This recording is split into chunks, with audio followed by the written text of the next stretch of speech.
3, 2, 1. Thank you. Good morning. Call to order the meeting of the Joint Strategic Planning and External Relations, Operations and Safety, and the Finance and Audit Committee meetings.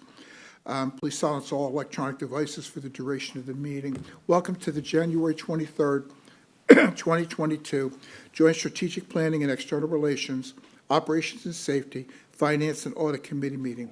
My name is Councilmember Gil Schussler, and I'm Chair of the HART Finance and Audit Committee. Commissioner Pat Kemp, Chair of the Strategic Planning and External Relations Committee, is present. Melanie Williams is absent at this point. She's on. Oh, I do apologize. She is remote. Good morning. The meeting is hybrid. Quorum is not physically present. At the HART Administrative Offices, 1201 East 7th Avenue, Florida Conference Room, and the rest of the board members participating via communication media technology. Please look at the screen of your device as an image of the flag is displayed. Please join me in the Pledge of Allegiance. I pledge allegiance to the flag of the United States of America and to the republic for which it stands, one nation, under God, indivisible, with liberty and justice for all. Thank you. Staff, please do roll call. Committee Member Castor indicated she would be absent. Committee Member Hudson. Committee Member Johnson. Here. Committee Member Kemp. Here. Committee Member Knight. Here. Committee Chair Schisler. Here. Committee Member Williams.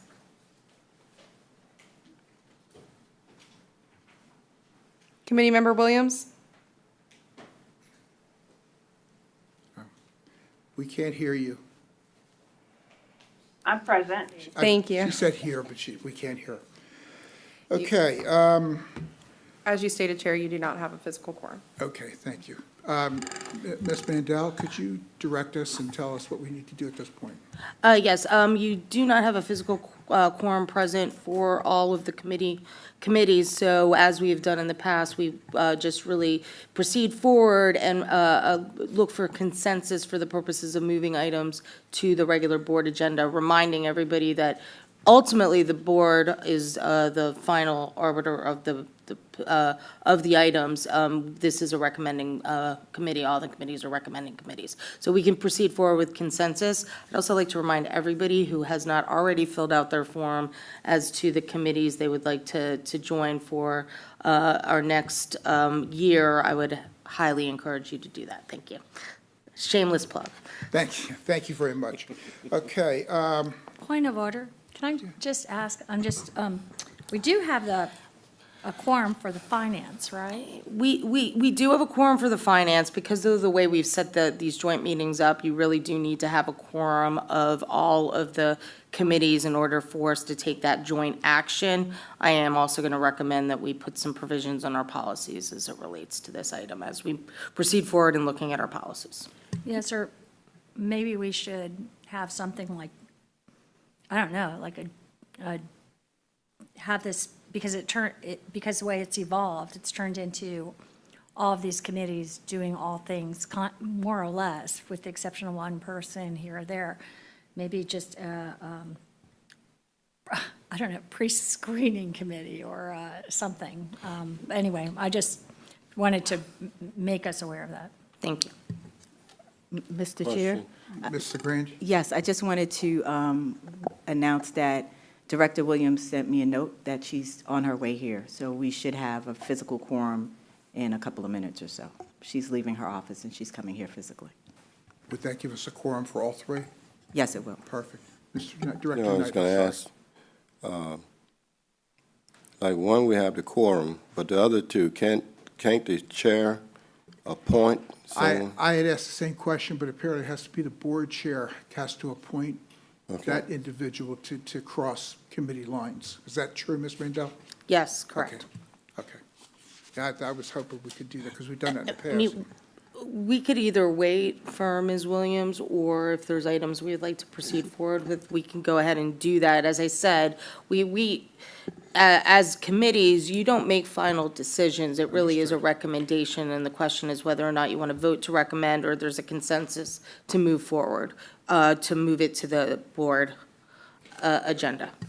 Mr. Chair, I think we go ahead and do the all presentations, and then once we, get to something, if we do need any kind of an action, Ms. Williams will be there, and we can always go back and take up any motions that are needed at that point.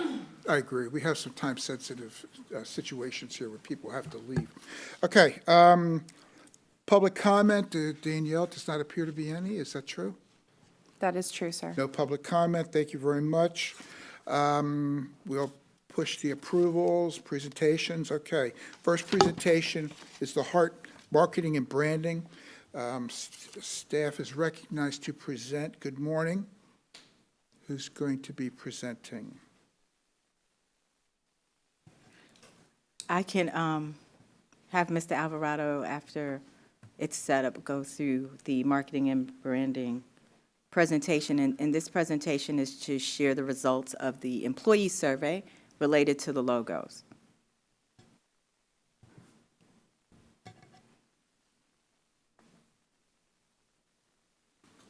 Good morning, welcome, thank you. Thank you, good morning.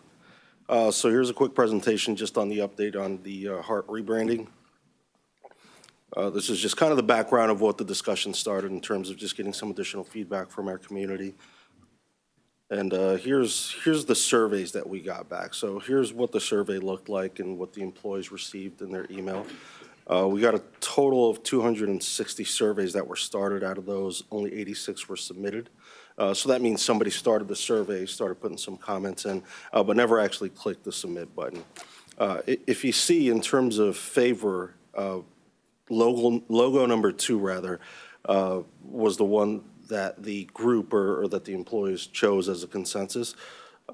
Again, out of 86 total, 54 chose the second logo and 32 chose the first logo. So that second logo that kind of looks like an imprinted heart is the one that's favored right now from the group. We also asked about the new color palette.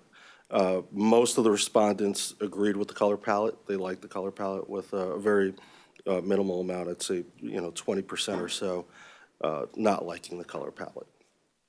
We also asked about other preferential colors, and gold and yellow was one of the highest. Red was an additional color, with green getting 4 respondents. That's it. Okay, thank you very much. Any questions by committee members of Mr. Maldonado? Appearing to be none. Thank you very much. Thank you. Okay, let's move forward. The next presentation is by the Strategic Financial Advisory Services. Good morning and welcome. Good morning, thank you. Before I move forward, I do want to say, we're going to talk a little bit about. Thank you. All of the work that has been done over the past year, in the past 2 years, but also just putting it into context. I've been working for HART for several years, and InfoStrategies has as well, since we were created. And when we first started working for HART, HART did not have a long-term financial model. HART actually didn't have a financial outlook for the next couple of years. So we stand here today, and I'll give you an update of what we have developed and what the financial model is saying, but being able to look at the next year, look at the next 5 years, 10 years, and now 30 years. So that really is something to mention as a huge accomplishment for the agency and something that we've been able to do over the past really year in this work that I'll give you an update on today. So I'll talk a little bit about what we have completed and then what has changed between April, which was when we last presented to the board on what the financial model was looking like, and what I'll be presenting to you today. Some key financial deliverables, and then the revised baseline model as it looks today. And then how does HART, looking ahead at where we are, try to reach that goal of achieving financial sustainability, and then some key findings. So as I mentioned, we've done a lot of work between January 2022, when we last presented to the board, or the first time we presented to the board on this scope of work, and today, which we'll be presenting where we are today. Our initial financial work that we completed before January 2022 included a financial model, the first financial model, several financial scenarios, and a financial assessment. And then something great happened. The bipartisan infrastructure law passed, and that changed all of our work. So we went back and updated it to include all of the changes from the bipartisan infrastructure law. We came back to you in March and presented to this committee, and then we went to the full board in April and presented our findings to the full board. And that's the last time we talked to you, but a lot of things have changed. As you are well aware, the HART board approved a new budget, so that has been included in the financial model. You, for the first time, have passed a 5-year capital plan, which is a really big accomplishment on the financial side. So now we have a better look at what we'll be doing over the next 5 years on the capital side, and a better look at what our financials are in 2023. In addition, there was a TDP major update. So that also gives us a better look at the next 10 years. What kind of capital improvements would be needed over the next 10 years? What are our projected operating costs over those 10 years? And then finally, the sales surtax outcome. So all three of those things happened between when we last presented to you and today. So we've refined the financial model, and we're going to show you what that looks like now. So the key financial deliverables that we have put together over the past year and a half include we first started with looking at your financials back in November of 2021, and recommending some baseline assumptions so we could project things forward. You now have a 30-year financial model, which we have updated several times and presented to this board. We also looked at program phasing, project cost curves, cost escalation, and we were able to look at a baseline and present that revised baseline to you several times. We also looked at financial scenarios and did several sensitivity tests using that modeling tool. We've presented to you several times, and as part of our work, we also looked at, which is very important, your financial capacity to deliver key projects like the Tico Streetcar extension. Another important piece was a funding and financing options review, which I'll show you an updated look at that today, where we shortlisted 48 potential funding sources for HART to consider, not just, your primary sources like a sales surtax, but also secondary sources, federal grant programs, and other secondary opportunities that you could pursue with a dedicated long-term revenue stream. And finally, which is new, the TDP major update included a financial plan that was much more robust than previous TDP updates, and it combined all of the work we had been doing and looked very close in on a 10-year picture rather than the 30-year financial model we presented to you. So just to look at this financial modeling tool, which HART now has the ability to use into the future. It's meant to be a snapshot in time. It's meant to be updated as you receive more information. So now we have the TDP. Now we have the new budget. So as we receive all this new information, you always constantly are updating it. It is developed with the FAST modeling standard, which is a standard that's used globally. It's a dynamic and flexible, user-friendly standard. Everything's on one single input sheet, which helps you, especially in this case, is very important because you might have more than one model user once we hand it over to the agency. So you want to limit the room for error and increase your ability to hand off as needed. And it allows for multiple testing of multiple planning horizons. So for example, we have a 30-year financial model and we looked in at 10 years for the TDP. So your revised financial model today includes a number of inputs on the left side, on the capital cost side, operating cost side, phasing, escalation, all of these things are key drivers to what you're getting out. Federal funding, state funding, local funding, and we're assuming some growth rates on all of your existing revenue streams. We put that all in the model. The model gives us outputs. So we have estimated cash flow needs on the capital and operating side. We have program funding gap calculations. And we're also able to use that model to test how we fill that gap and what changes we can make the near-term picture.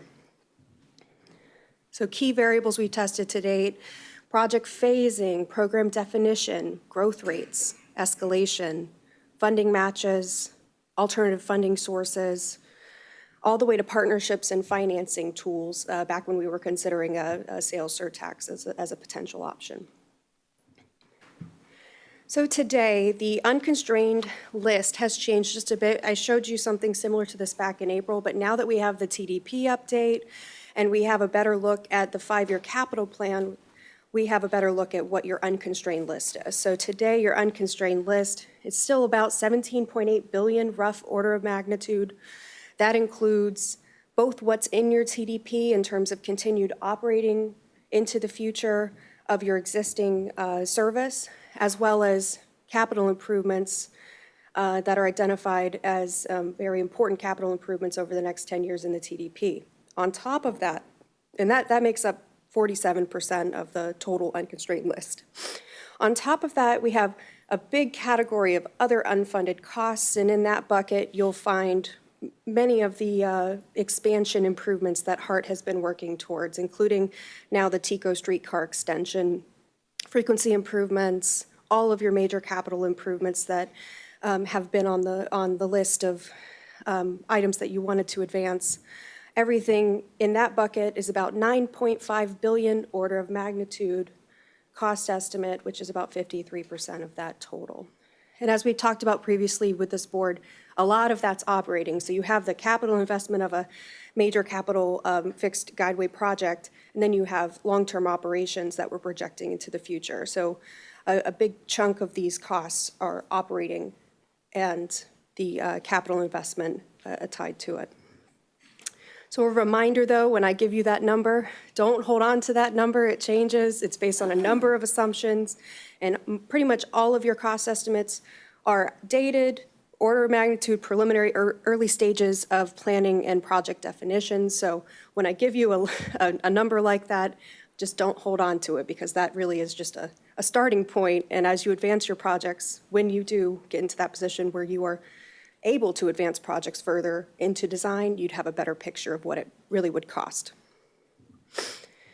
So I last presented this baseline to you in April. So this is what we were looking at back in April. At the time, just a reminder, we didn't have the TDP update, we didn't have the 23 numbers, we didn't have a 5-year capital plan to use, so we really were projecting things using a number of assumptions. And at the time, we decided just to look, because you did have a fiscal cliff, so we decided not to include your TDP projects. We didn't include any major capital investments. We just projected your operating costs and a very minimal capital budget moving forward. And in that scenario, we were projecting a fiscal cliff in 2026. So just recall, this is something I presented to you last time. But we've done all of these updates, and now today we're looking at a fiscal cliff that's just a tad bit earlier. And that has a lot to do with our TDP update and our 5-year capital plan. So most of this, and as was the case back in April, is driven by the operating side. But there is a minor capital component which will require you next year to think through what your priorities are so you can balance your capital budget. But most of this, and I'll talk about that on the next few slides, is on the operating side. So right now, we're projecting a fiscal cliff in 2024, but of course, that's if HART does not make decisions today to address it, which would be our recommendation, to make decisions imminently to address this fiscal cliff before you get to 24. So it's primarily an operating cliff. So the previous slide, let me show you, everything's gray. That gray box down at the bottom, that's your funding, your ending balance getting bigger as you dip deeper and deeper into the negative side. So you can see that most of that is the yellow piece, that's operating. It's really being driven by the operating side. The capital side, you're really going to match your capital budget with available revenues, and that's not really the driving piece here. So let's focus on the operating side. Over a 30-year period, which again, we're projecting pretty far into the future, think of it as order of magnitude, About 85% of this is the operating side, so we're calculating about 1.5 billion over a 30-year period, and the rest is, pretty minor capital side that you would address through priority budgeting in the future. So key drivers to this fiscal cliff, they have not changed from last time when we talked to you. A lot of this has to do with what's happening all around the country. We have higher than expected operating costs, higher than historics. Right now, I looked at from 2017 to 2023, your compound annual growth rate was 8% in operating cost growth. And that's what we're seeing all over the country, just as a result of the current market and inflation. You do have a possibility of that continuing to go up too. It might not, this might not be the end of that growth, given your need to attract and retain your workers. There's also the need to, in the long term, maintain a state of good repair at a bare minimum, or at least work towards that. On the revenue side, COVID-19 has been able to help you, and I know we've talked on this through with this board several times, that you have acknowledged that there was a fiscal cliff before all of this happened. And really, these COVID-19 relief funds have helped you stave it off for several years. And when you're going to fully expend it, which will happen next year, sometime next year, that's where the point when you're going to be faced with it pretty imminently. Federal formula funding did increase, which was a good impact from the bipartisan infrastructure law, so that also helped you and will help you into the future. And one of the revenue impacts that, again, we're seeing across the country is passenger fare revenue has decreased pretty significantly, and it's starting to come back, but we're still watching it trend upwards, so that has a revenue impact. So one, we have operating costs that are higher than operating revenue, and the other piece is we have operating costs growing faster than operating revenue. So those are two drivers on the operating side that are exacerbating this fiscal cliff issue. So your ARP funds will be fully expended in 24-25. You can see on the top, operating is in yellow. And you can see, as I mentioned on the bottom, capital costs really aren't driving this. We're meeting, based on your TDP and your 5-year capital plan, we're assuming that you'd be matching and meeting your limited capital investments in most years. There's a very minor year where in 24 and 25, where you're going to need to make some decisions to match your budget with your costs with your available revenue. But in the bigger picture, it's not the capital side that's driving this. And just to mention, very important to mention, that your available revenue, which is very limited, is required to pull down federal dollars from the bipartisan infrastructure law. So you will really be limited by that as well, being able to match federal dollars for your capital budget.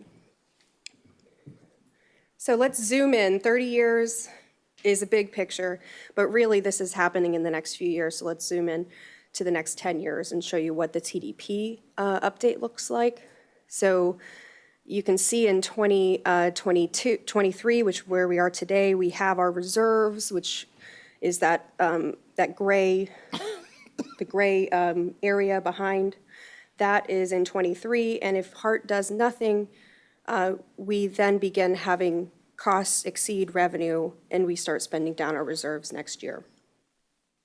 That should not be the case, but this is assuming that HART makes no decisions to address this today.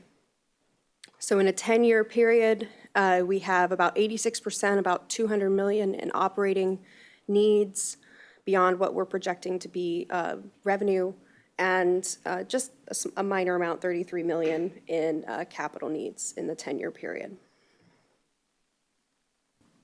So to give you some examples of where HART is today, HART is in a position today where you still have some priorities that you really need to advance, but to do that, you need to partner with others to fund it. You're not in a position to undertake new projects right now that you can fund both the capital and the operating support for those projects. So here's a great example of what you've been doing.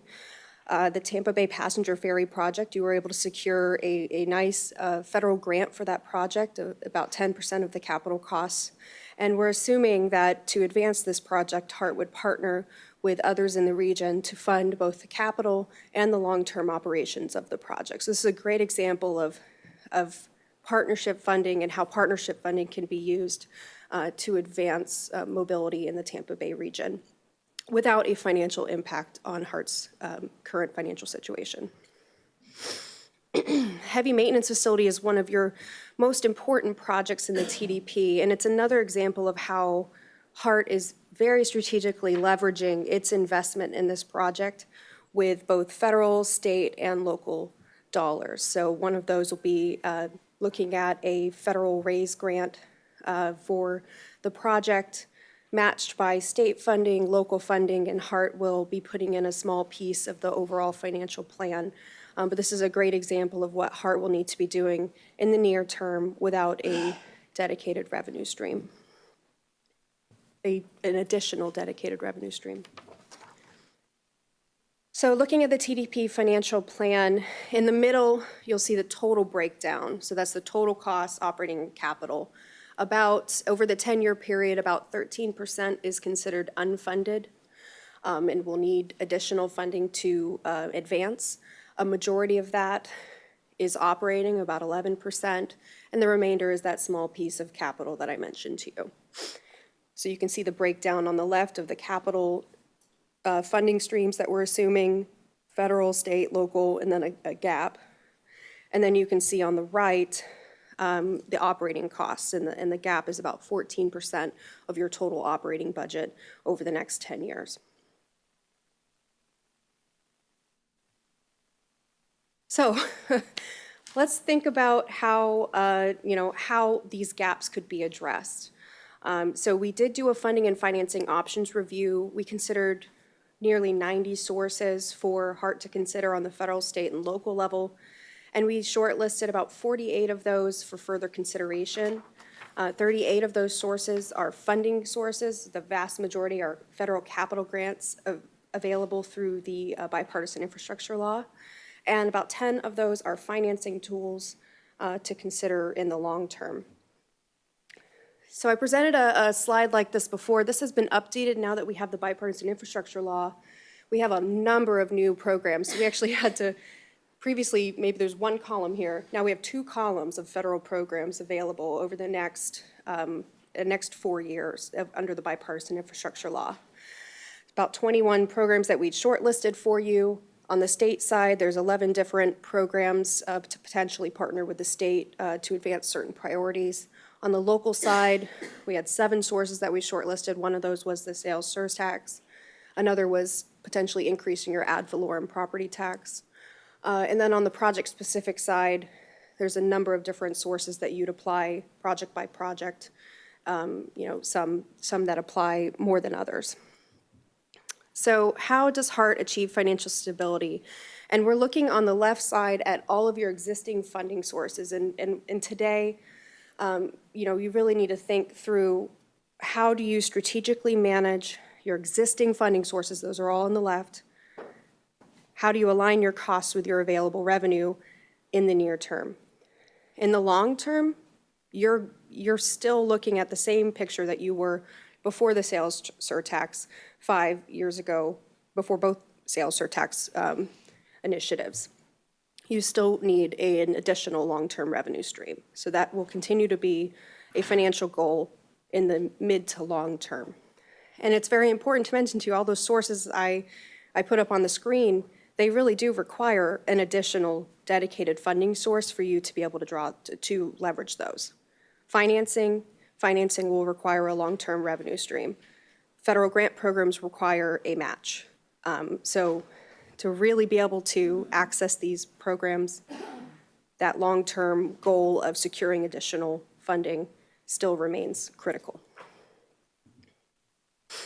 So, summary, key findings are fiscal cliff is projected in fiscal year 2024, and that would occur if HART continues existing service without making action to reduce your operating costs or your service, or adding a new revenue stream beyond what we're currently projecting. This is primarily an operating cliff because your operating costs are higher than your operating revenue, and they're growing, the operating costs are growing faster than your operating revenue. In the near term, which is really this year and next year, your ARP funds and your increase in federal funds will help you offset that, but it's really imminent now. It's coming soon. And without supplemental sources of funding, HART is not in a financial position to increase service. They're not in a position to undertake new capital projects, and that includes about 21% of that 30-year baseline I showed you, primarily operating. Your shares of the TICO streetcar extension that were submitted to FTA, and all remaining unfunded projects and initiatives. In the short term, HART could consider realigning your costs to available revenue, entering into new partnerships, similar to some of the examples I provided earlier, expanding existing partnerships, working closely with your partners on the state and local level to expand your partnership opportunities for certain key priorities, and then strategically pursuing federal grant funds, keeping in mind that you have limited resources to make that required match to pull those dollars down. In the long term, HART will need to secure additional long-term revenues to fund additional improvements, and that includes portions of your TDP financial plan and all other unfunded projects. So that is our key findings, and I'm happy to answer any questions now. Thank you very much. I'm sure we all have a gazillion questions. Anybody want to start? Okay, if not, I have a question for you. Given the turnaround time to these revenue streams actually $1 coming out the faucet, which has the quickest potential turnaround? In other words, if we were to start today on any of the items on your list, and we need to review these and discuss them, are any of them time-phased, any of them the quickest return for the available monies? In the near term, it really is aligning your costs with your available Okay. revenue while you develop a strategy in the more midterm to secure additional funds. So I would say there are several local sources, including a new sales surtax, which I know is not likely in the near term, increasing your ad valorem property tax. But in reality, in the short term, there are limited options outside of aligning your next budget a bit more with what we're seeing on the cost and the revenue side to address it. Okay, then that answers the question. Thank you very much. Any other questions? Ms. Kemp? You're recognized. Thank you. Well,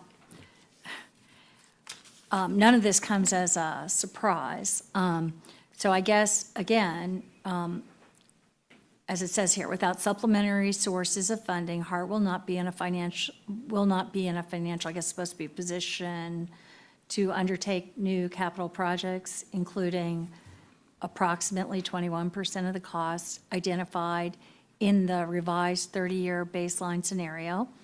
HART's assumed capital and operating shares for the TICO streetcar extension and all remaining unfunded projects and initiatives. So when you said for us to look at our scenario for the future, immediate to make our revenue match with our income, you're saying that we need to look and reverse or repeal, whatever, our commitment to any of these things during those fiscal years. Is that what I'm understanding? I don't know who wants to talk to that. Go ahead. What's your thoughts? You will need to strategically prioritize your most important initiatives in those years. So that will be a decision from this body on what's the most important thing to be funded. In your TDP, we have projects included in the TDP, and that's a decision on HART's part, what is the most important thing to fund in those years, given this much revenue is what we're projecting. And I don't know, Ms. LeGrand, do you want to address that? Yes, Mayor. So, excuse me, so Amanda is definitely right, and the good news, again, is that we do have this tool, right? And I do want to reiterate what Amanda said, this number that's thrown out there doesn't mean that that has to be our reality. We have the opportunity to make some adjustments immediately, so that is not our reality. So that's first and foremost. But what we'll do as far as presenting to the board the priorities, again, the majority of the costs that we're seeing are on the operations side. And we've talked about this several times at the committee level as well as the board level. In order for us to adjust the cost growth, we're going to have to make some decisions. So that's either reducing our headcount as well as reducing our service. We have had this conversation before that reducing the service is really not a place that we feel comfortable targeting as our primary source, because we know we don't have a whole lot of service out there, but we are looking at ways to be more efficient with the service that we deliver, and there's a presentation following to talk about some of those changes. As it relates to the capital investment side, you know, as it was shown in the presentation, the majority of our increased cost is not coming from the capital side. So in our 5-year capital plan, what you'll see in there are a couple of costs associated with, you know, replacing our aging fleet. Those are things that we're going to have to prioritize, because again, if we want to impact the cost growth on the operations side, we have to have vehicles that can operate more efficiently. So that's something that I would recommend that we continue to prioritize. We also need to continue to prioritize the heavy maintenance facility. If you look in the chart, you see there'll be a couple of years where our capital costs are higher. Those are the years where we're actually constructing the heavy maintenance facility, and then it goes back down. Again, a priority there is to double down on our partnerships. I know that pie chart showed a lot of partnerships, but it also still shows that 11% of the revenue, the funding for the heavy maintenance facility is coming from HART. So if we can make that 11% go down to 5% or 1%, that would put us in a better position. So there may be some opportunities. You know, we are all aware that the BOCC is looking at ways to reallocate the surtax dollars that were sent back. You know, maybe there's an opportunity through this board to try to leverage some of those dollars to cover more of the cost of the heavy maintenance facility. So those are some examples of, you know, the major capital projects that we need to advance that will help us to reduce our operating costs. That's the way that we should be looking at it. And then also, how do we reduce the operating costs? And I'll just, again, I mean, we were basically on a fiscal cliff for the first 2 years or 3 years I was here, until there was more federal funding that came to rescue us and to help transit agencies across the nation. And we're basically just there again, but we didn't have it delineated in this way, which I'm good to have that. I mean, I'd rather know the reality than not know the reality. But, and again, as I've said over and over again, about 70% of our costs are operating costs. That's standard for the country. That's nothing exceptional here at HART. And the capital is not usually the problem that one has with any projects. It's the ongoing operational costs, where, as I said before as well, the most underfunded transit agency in the nation for a metro area this size, not by a little bit, but by a huge amount. And so we're just going to have to, I guess, keep powering through and looking at what we do. We do, though, again, for the record, do have increasing ad valorem revenue that's actually moved at a much greater pace in the last several years due to home evaluations and business evaluations than it did for many years. When I first started, it was 34 million, I think. And, now it's 66 or something, so all those years, But we're still in a world of hurt here in terms of our operating. And so I'll just keep watching for what we see next, and I think we just are in the same position that we've been in until we get another substantial source of revenue. We're going to be in a bad position. Thank you. Director Knight? Thank you. Thanks for the presentation. What keeps coming to my mind is the heavy maintenance facility building. How would that play in it? Still hadn't seen anything going on with it. The cost, also on the branding part of the bus and whatever, but it includes more than just bus throughout the company. What kind of numbers for his money and the heavy maintenance facility? Why hasn't it gone anywhere in all these numbers, money-wise, how that's going to play into the role of our budget? Good, bad. Ms. Grant? Director Knight, those are two great questions. What we can do is provide between now and our update to the board on the branding, we can put in the numbers again. I want to say a couple of months ago, we did share some projected costs associated with, not costs, projected revenues associated with the new branding scheme, with the sponsorships, as well as, the additional revenue that would come. So we'll make sure we do an update on that. And then today, we do have a presentation on the heavy maintenance facility, so you should be able to get some answers on that one. Thank you. Johnson?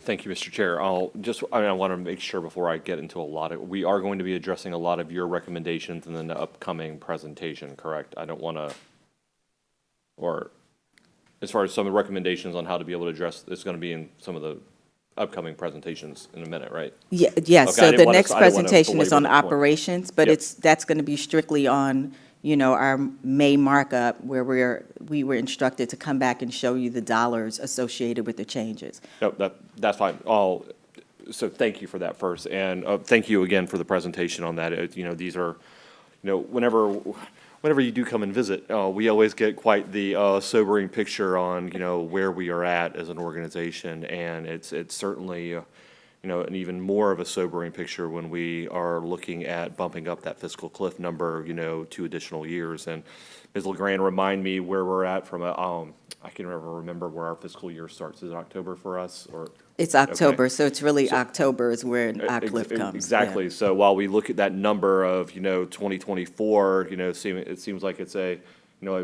much longer period that is going to be on us right now. And the faster that we can get these recommendations ready to roll and figure out a way of what we're going to be able to do very quickly is going to be very important. And, as, Commissioner Kemp mentioned, what comes from an operational standpoint, we are, we're not exactly going crazy from a operational standpoint as compared to other organizations within the country. So we are, I know you're going to be working on some recommendations. Some of those may be tough recommendations, and looking forward to being able to seeing those, because I think we are going to have to act quickly to be able to do this. And every day that we try and, we're trying to think of a way to be able to do this is going to be another day. We're going to be even closer to that October 1st date where, we are going to have a very, very interesting picture, to be laid out in front of us. I agree, and one thing I'm going to quote Ms. Kirk, we're going to start our budget process in a couple of weeks. I guess it's in March when we really kick it off. And as she states, we have a balanced budget. So again, these numbers are out there, but between now and coming to the board in September for final approval of our budget, the budget will reflect the revenue that we'll generate, and it will be balanced. So we will focus on ensuring that we do that. And having this model helps us to understand where we need to actually land so that we can stay within that balanced budget. And quickly, I'm very happy with the way the model is. I know we've, since you've come on, this has been something we've discussed, many times. And to be able to have the ability to be as nimble as we are. I know we are, kind of pushing the stone a little bit further, but, the fact that we are increasing our ability to become more nimble and to be able to make some of these large, complex financial decisions, much, more quickly, I think it was a great idea for us to be able to get this essentially, get us into the 20th century, not even the 21st century, on how to be able to accurately predict some of the financial issues that we're going to have. And, hopefully this is going to help us, get through, a couple obstacles that we have right now, but it's going to really help us, I think, later on in the next, 5-10 years when we are going to be able to utilize, the models that are being brought to us and to be able to find the best ways to be able to, keep the organization moving forward. So thank you for that. Thank you very much. Yes, the model is a very good tool. We're lucky to be able to have it and to utilize it, but the model's only as good as the information that's put in. So it's going to be vital and critical that as things change and progress or regress, that the model's updated and shared with us on a very regular basis. So that's going to be very important. Ms. Williams, did you have any? I was just going to thank you for the presentation and also the call out that we do balance our budget in regards to revenue as well as expense.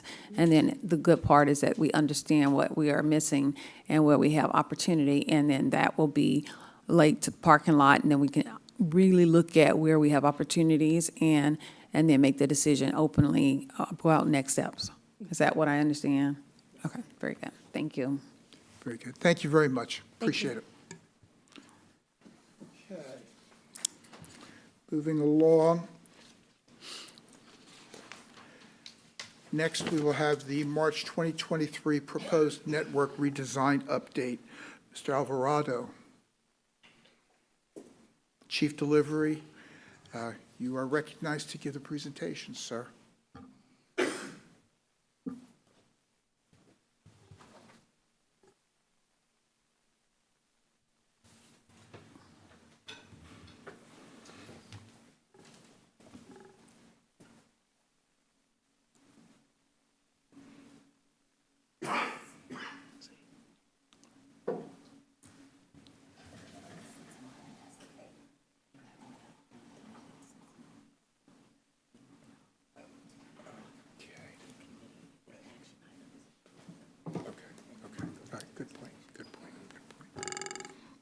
Good morning, Chair, committee members, Ms. LeGrand. This is a presentation on what is now the May 2023 proposed network redesign. We came to you last month regarding making changes in March, but we went ahead and made some adjustments just kind of based on the timeline. So for this year, at a high level, we're going to have 4 markups, so 4 opportunities to make refinements this year. So in February, we're making some small changes on 11 routes that'll give us an opportunity to improve some of the frequencies without adding any additional resources. Those are just very small changes, like adding 3 minutes to one part of a route and things of that sort. In May, we're going to go through our major service redesign, which is what we'll present to you today.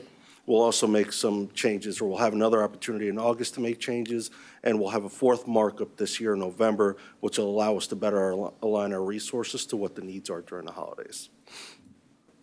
So here's just really a high-level agenda of some of the items we're going to go through today. Some follow-ups from the previous meeting in terms of mobility on demand and things of that sort. The service change updates as we come back to you with that version 2 of the plan with the full financials, and then going through some of the Title VI pieces, just the methodology again, and some of the feedback we got from the public to the original service redesign. So first, I want to provide some context on one of the questions regarding cost as it relates to mobility on demand or microtransit. And some of the comments that we've heard before is, concerns in terms of the cost. So I think some of those concerns come from some of the experience from the Hyperlink service, which was an on-demand type of service that ran here over a 3-year period. It was a contracted out service. The fare was about $3, and there was really not much involvement on the operations or maintenance side from HART. Poor customer service was one of the experiences. There was also inflated rates that happened after the initial period. So what that means is that you had a contractor here, you had an initial rate, and then over the period of that contract, that rate went up. That's very different from what we're looking at in terms of the on-demand services that we're looking to propose, which is fully run in-house, or rather fully operated in-house. So a lot like the HART Flex service is really what the model, or the model that we're talking about. And the HART Flex is a service that's operated here since 2010, operated until about April 2020 when there were some changes because of COVID, and we bought back the South County after COVID. So some of the key factors of HART Flex, and again, this is a service we do run today with South County. It was in-house, completely in-house. It was our operators, our managers, our maintenance, our vehicles. The fare was $1. The community really liked them and got behind them. And as opposed to using Teslas, we're talking about using 13 or 14 passenger paratransit, or what we call cutaway vehicles. The only HART Flex that still survived the pandemic today is that South County Flex. So to look at some of the performance of some of the different HART Flexes that were operating, there was Brandon, South County, Northdale, Town and Country, South Tampa. On average, you were looking at anywhere between 2 passengers to about 7 passengers an hour, which is actually higher than what our paratransit service, which is a similar on-demand type service that is exclusively for our elderly and disabled community. For some context, the HART Flex now, the South County HART Flex, operates at about a little over a passenger per vehicle right now in the way it's developed. And we are proposing some minor changes to help kind of induce some additional ridership on that side. So what our mobility on-demand service is going to look like I said, is a lot more like that HART Flex service that we're currently operating. So the first one is what we're currently operating today. It's the South County Flex. The real 2 big changes for this service are we're going to add 1 additional stop on the outskirts of the service area, which is a Publix that is a big trip generator that's been asked for in the past. And the other piece as well is a lot of this service is being done on pen and paper. So essentially what you have with the Flex today is a manual on-demand service. We're in the middle of procuring a new system for our paratransit and our on-demand service. We're going to use that service to help make this a lot easier for both the customers and for accountability on our side in terms of NTD, ridership, cost, things of that sort. Nothing will really change outside of that in terms of the South County HART Flex service. You're still looking at about $300,000 a year in terms of the cost, so that does not change at all. We're looking at about 6,000 jobs that we're able to touch and about 44,000 people in the population area. So the next is the East Fletcher, the HART Flex in East Fletcher. And one of the questions that I've gotten in the past is, what happens when the service is too successful and then, there's too much demand and we can't control it? So the Route 33 is a great example of that. If you look on the left side of your screen there, that area going north and south in Northdale in red, that used to be a flex zone. That used to be a HART Flex zone that got converted into a fixed route. So what we're talking about today is the Hidden River portion, which is on the right-hand side there, so further east. That's the portion of this route that's now going to turn into a flex zone. And just for some context, that area picks up about 71 passengers a day compared to that other zone that was turned into a fixed route. That's about 115 to 120 passengers a day. So just to continue, in terms of what turning this small area into a flex zone and some of the impact that'll have from a passenger standpoint, first, the cost is going to go down by about 30%. For that area, simply from going from fixed route to a flex. Secondly, we're going to almost double the population that we can access. We're going to double the jobs that we can access. We're almost going to double the amount of car-free households that we're able to provide service to, and we're almost going to triple the population with disability that we can access as well. Additionally, the operating cost for the year is going to go down by about $125,000. Next is the HART Flex in the Port Tampa area. So very similar here. It's essentially the Route 17 turning into an on-demand zone. And just one of the things to understand too about these zones is that they're going to evolve with time. So the initial layout of the service is essentially you'll be picked up and dropped off along any existing stop. But as we get additional demand and as we see an opportunity to potentially increase some of those trip generators, we'll be able to provide that without adding any additional costs. So if you look at the 17, for example, what we'll now call the HART Flex Port Tampa, the population we'll be able to provide service to will almost triple. We'll double the amount of jobs that we'll be able to access.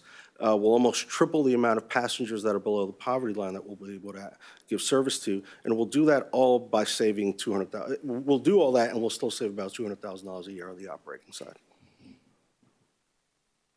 And last is kind of a service that's, that we've spoken about a few times that's not just fully funded by HART. There are some other funding partners, including the Innovation District and USF and FDOT. So this is the proposed Uptown Flex service, which will initially happen as kind of like a circulator service with the potential to flex out within a quarter mile.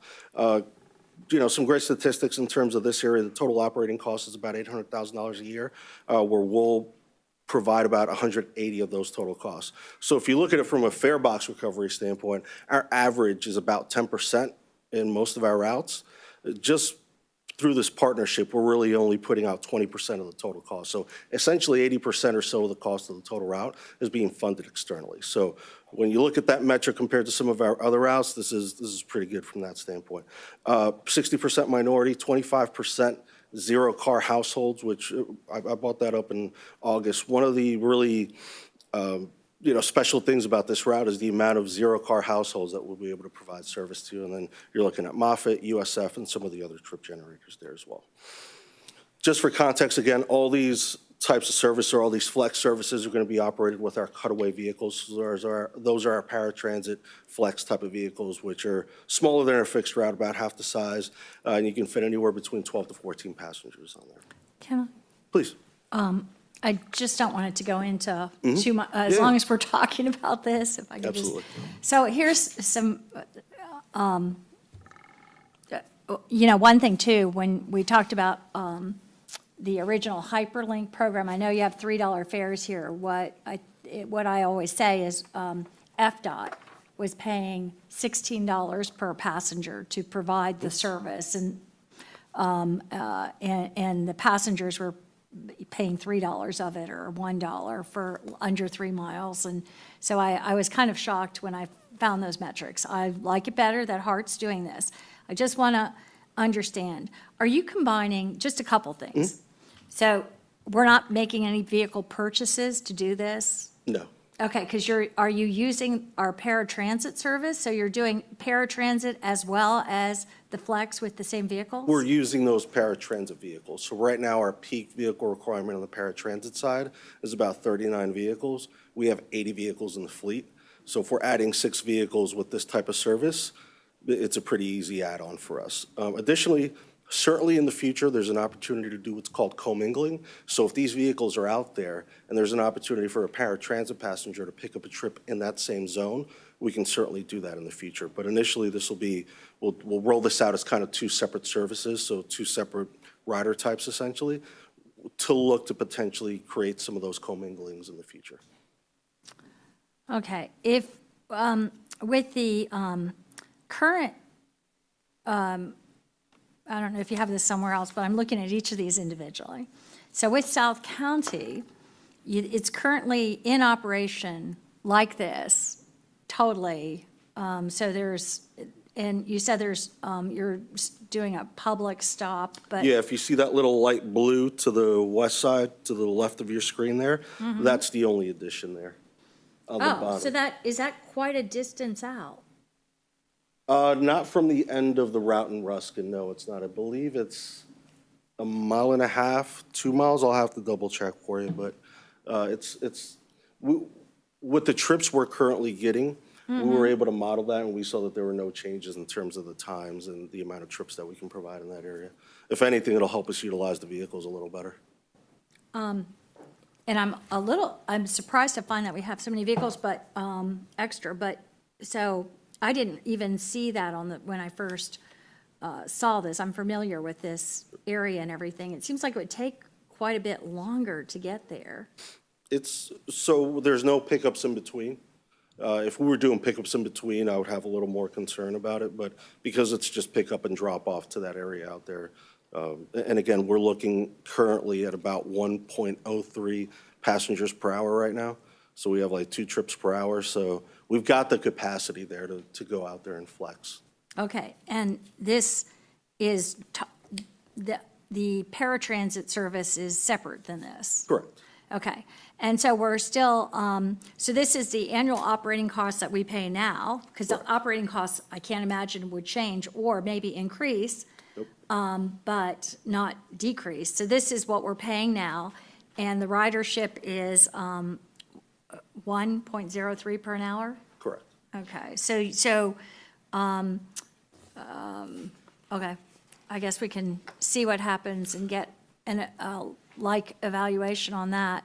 Then if we look at East Fletcher, you're extending it, and the annual operating costs now is for a full regular route vehicle.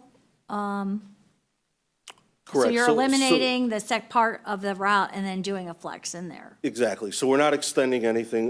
The overall map stays the same. What we're doing is we're splitting this one fixed route. So on the left side, it's a fixed route service. We're shortening that down at the at UATC, and then everything east of UATC going to Hidden River, that turns into an on-demand zone, where in that first iteration, we're just going to target those stops.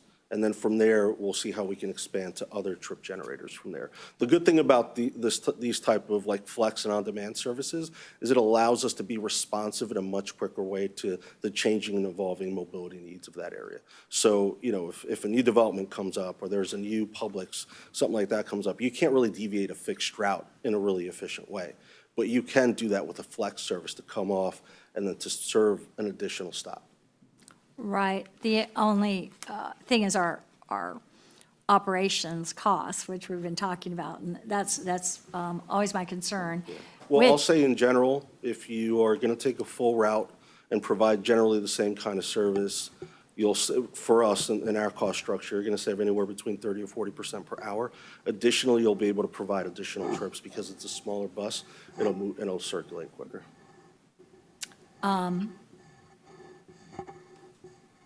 And the existing Route 17 is going away? Correct. It'll be replaced by this on-demand. Okay, and in that area, so, and you expect the annual operating cost to drop there? Correct. And, It's one vehicle for one vehicle, and again, you know, the per hour on using that smaller vehicle, just think maintenance costs and things of that sort, some of your fixed overhead. That, as long as that stays the same, which it will, we're just using one vehicle there, you're looking at somewhere between a 30 to 40% drop. And that's what's represented there. okay.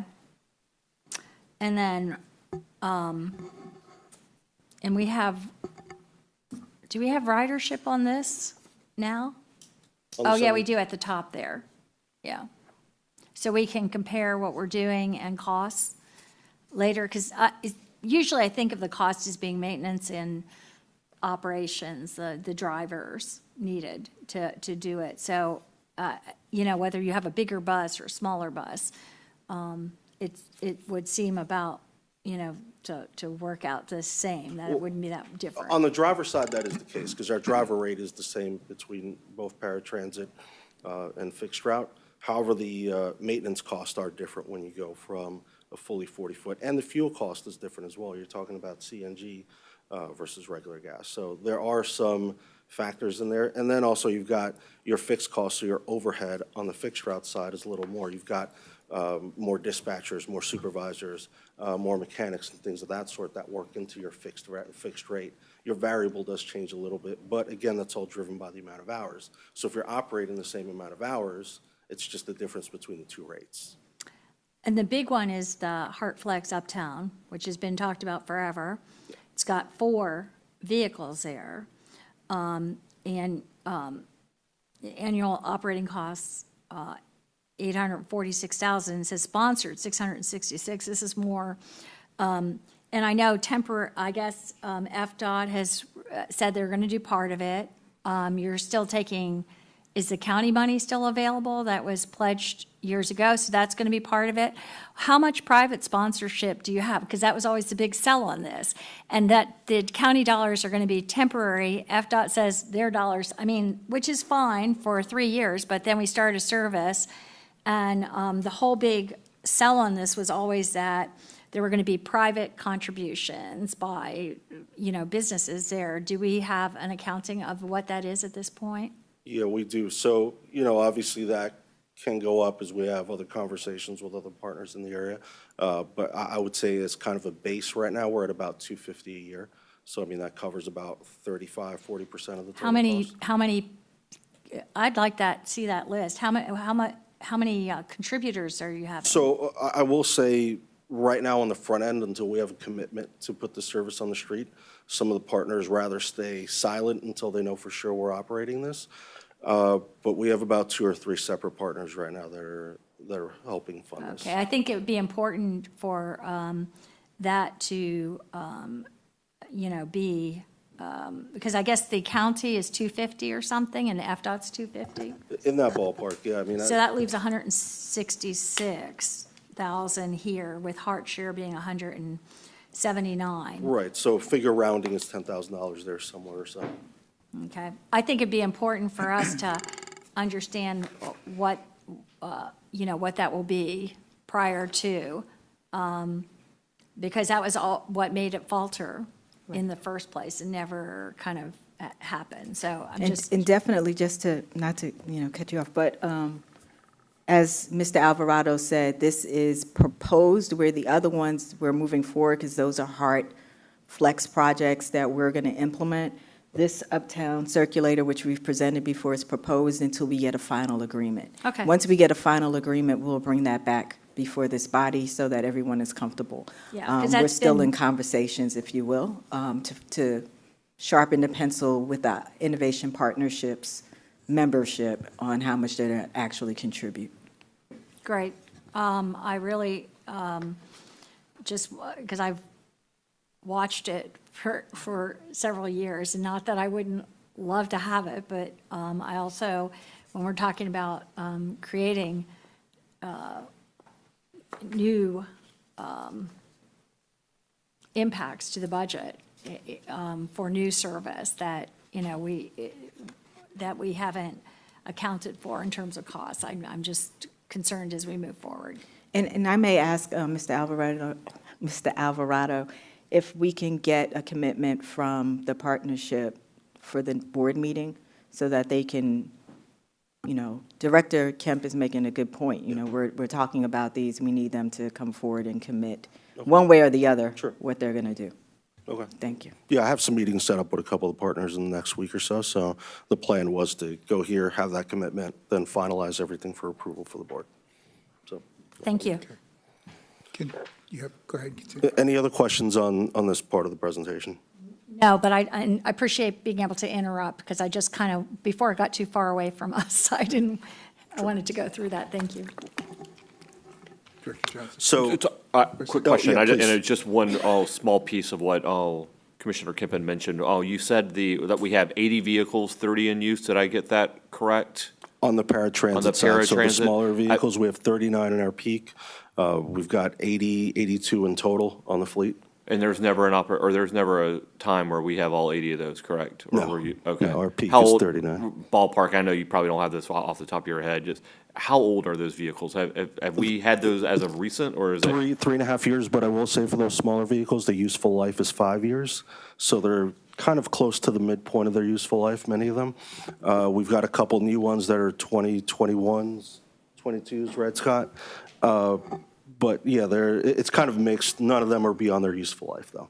Okay, but as we're kind of looking to kind of expand or do some things, you kind of talked about maybe commingling to where we would be able to use those a Yeah, little bit more. so that could is be a great concern. opportunity. And again, I have to wait until we get that technology Yep. piece that my team is kind of working through now and that procurement process. But one of the opportunities there is to take these 6 additional vehicles that we put out there, and whenever there is times that there's no trips or pickups, have them pick up some paratransit passengers in those areas and in those zones. And I think that's important with some of the operational things that we're going to be looking at on the expense side of things. 100%. So if definitely would like to see something. And on the technology side, that's very easy. All you're doing is you're setting up two different passenger types. So there's the flex passenger, there's the paratransit passenger. Paratransit passengers always gets that priority with those 39 vehicles. And then those other 6 vehicles can kind of come in as kind of, supplements and helps to those pickups. Okay, perfect. Thank you. Okay, go ahead, continue. Thank you. So just as you saw them in separate iterations, just wanted to kind of give you kind of a high level of what we're talking about. So we're sustaining the same flex service in South County. We're optimizing 2 different fixed route services, and then we're leveraging some external resources to bring in a new service. So really, you're looking at saving $154,000, providing better service, increasing our coverage, and making it easier for passengers to get the service they need in these zones that are low ridership areas, essentially from a high level. So next, I'll get into the bulk of some of the changes.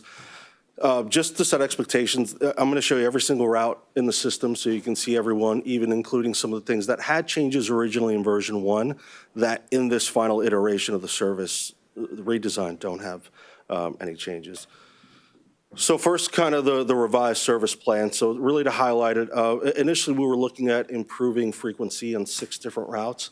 That's going down to 3 routes on the 5, the 19, and the 32. On the 19, that's peak-only service that we're going to increase the frequency. Additionally, we talked about a new service area, so that's that Uptown Innovation District Circulator. We're going to have 3 new on-demand services, including that, so the Hidden River portion of the 33, the Route 17, the Port Tampa, and the Uptown Circulator.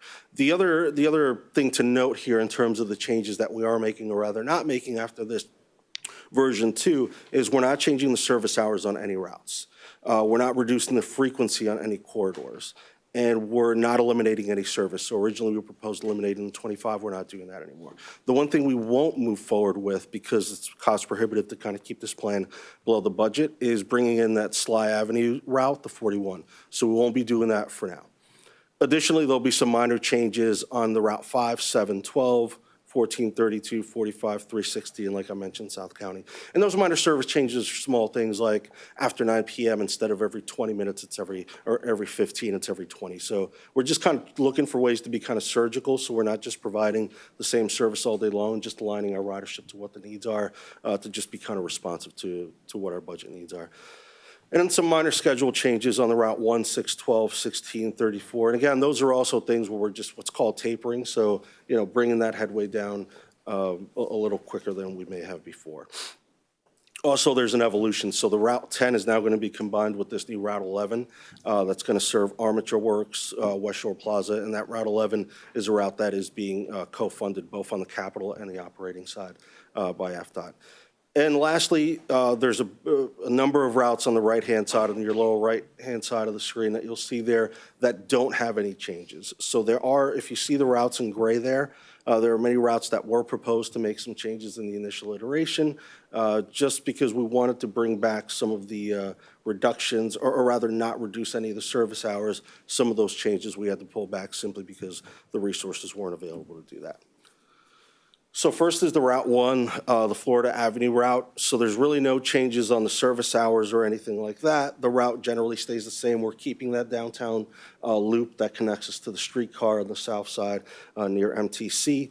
But the only change here is really after 6 p.m., where we're just tapering some of the headways. So instead of every 15 minutes until 8 o'clock, it's every 15 until 6, and then every 30 after that, with going down to every 60 after 9 p.m. That saves us about 2% of the total operating costs here, so at about $110,000 for the year. Please. Is that what our customers want? I thought I see a number of people after 6 o'clock waiting for the bus at that location. There are. So there still will be service there, but instead of every 15, it's every 30. So we still have the capacity to handle the ridership. The other thing, too, is I would say the big takeaway from this route was keeping that loop at the bottom of the route there. So that loop that goes south of the Marion Transit Center. So we had to make a decision between getting rid of that loop and keeping the frequency the same, or tapering the frequency down where ridership does go down a considerable amount, and keeping that loop as well. Okay. I think from my standpoint, from what I see in that area, they are there. So we're giving them a longer time, wait time, even though they're there until 9? Yeah, and I will say, I mean, even, we've been there for many of our meetings, and, you know, after 6 PM, I'd say there's a big drop-off after about 4:30 or 5 o'clock in terms of, you know, the mass that we have there. There's no doubt about that. I'm not saying that there's no ridership, there certainly is. But we're only taking it from a 15 to a 30, so it's still one of the better frequencies in the system for sure. We're not seeing any overloads, any crushed loads or anything like that at that time. That would give me a little more cause for concern in terms of taking the vehicle out of the schedule. But, you know, we have enough frequency with running 30 between those 2 or 3 hours that we can handle the ridership. And we're talking about an additional 15-minute wait. So I think I'm relatively comfortable with that. If I was going from a 30 to a 60 at that time, I'd probably have a little more cause for concern, though. Okay. Would you mind including the impact to the changes as you make these decisions So in the future? the cost impact, or what do you mean? People impact. You mentioned that there was little impact from 30 to 15 to 30 minutes. Sure. So, Do you want to know how many riders are between that? yes, I period? just Okay. like to understand the impact when we make these type of decisions. Sure. And I'm just asking the question, and so that we understand it and go into it face forward. Yeah. Okay. Okay. No problem. All right, thank you. So next, the Route 5. So this is a route that is going to see an increase in frequency. There's also some minor routing changes. So this is going to go down 7th Avenue instead of Palm. 7th Avenue is now going to be serviced by the Route 12. So between 6 a.m. and 6 p.m., which is really the bulk of our ridership, this is going to increase from every 60 to every 30. It's going to add an additional $330,000 to the budget. But like I said, remember, this is a net zero budget. That's going to be taken away from somewhere else. That's my question. Oh, I'm sorry. Go ahead, go ahead. See, that's my question. Where is this taken away from? So I can show you the summary now, or we can wait till the end. I can wait, just Okay. as long as when you reference where it was taken away from, then Yeah. we'll understand the impact. And it's not one for one, right? Like, when I say it's taken away, I just mean like the overall budget is kind of one bucket, right? So we're Right. taking resources from a couple routes. Those resources are now being used to provide that extra 30-minute service in these 3 routes. You're still going to see a balanced budget, and really, in this instance, there's some savings, actually, because we're not doing the 41. But in the end, you'll see the summary, and that was in your packets. If you want to go to slide 56 as we're walking through this, so you can see some of the different impacts on a route-by-route basis. Okay, if you can make reference to it. Sure. I'd very much appreciate it. Thank you. Director Wright. Yes, thanks again for the presentation. Changing from Palm to 7th Avenue, they're doing a lot of planning on 7th Avenue. All that's been considered, or have you? Yeah, so our operations team, as we went through this process in terms of getting some feedback from them, that is one of the considerations as well, understanding that, yeah, there's been close downs on 7th and things of that sort. So we're tracking that closely to make sure that, you know, we're able to operate this on time by making that move. Did you have a comment, Mr. Grant? Yes, I was going to say maybe there's some value in just going to the summary since it's just 3 slides, and then that way we can address whatever the specific questions are, and then we can go back to the route cut sheets.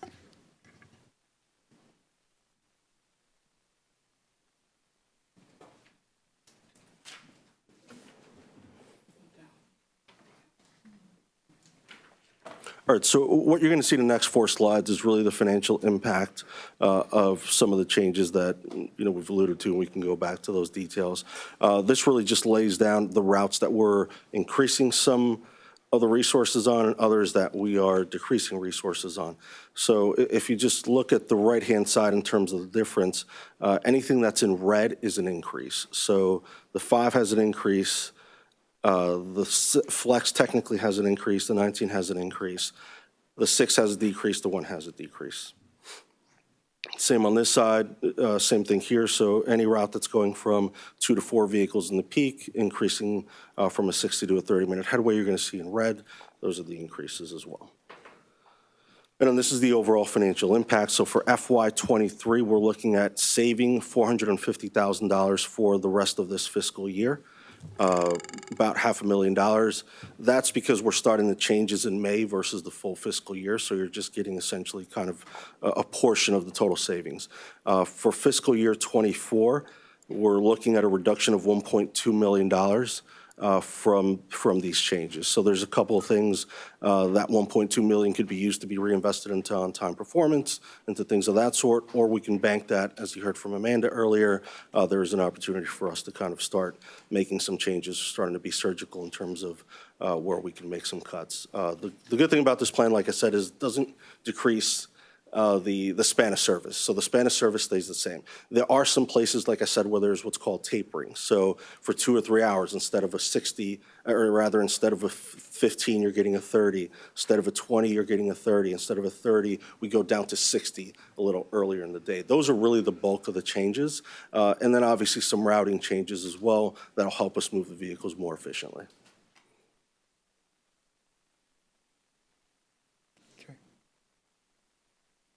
Any questions, or would you like me to go back through the details route by route?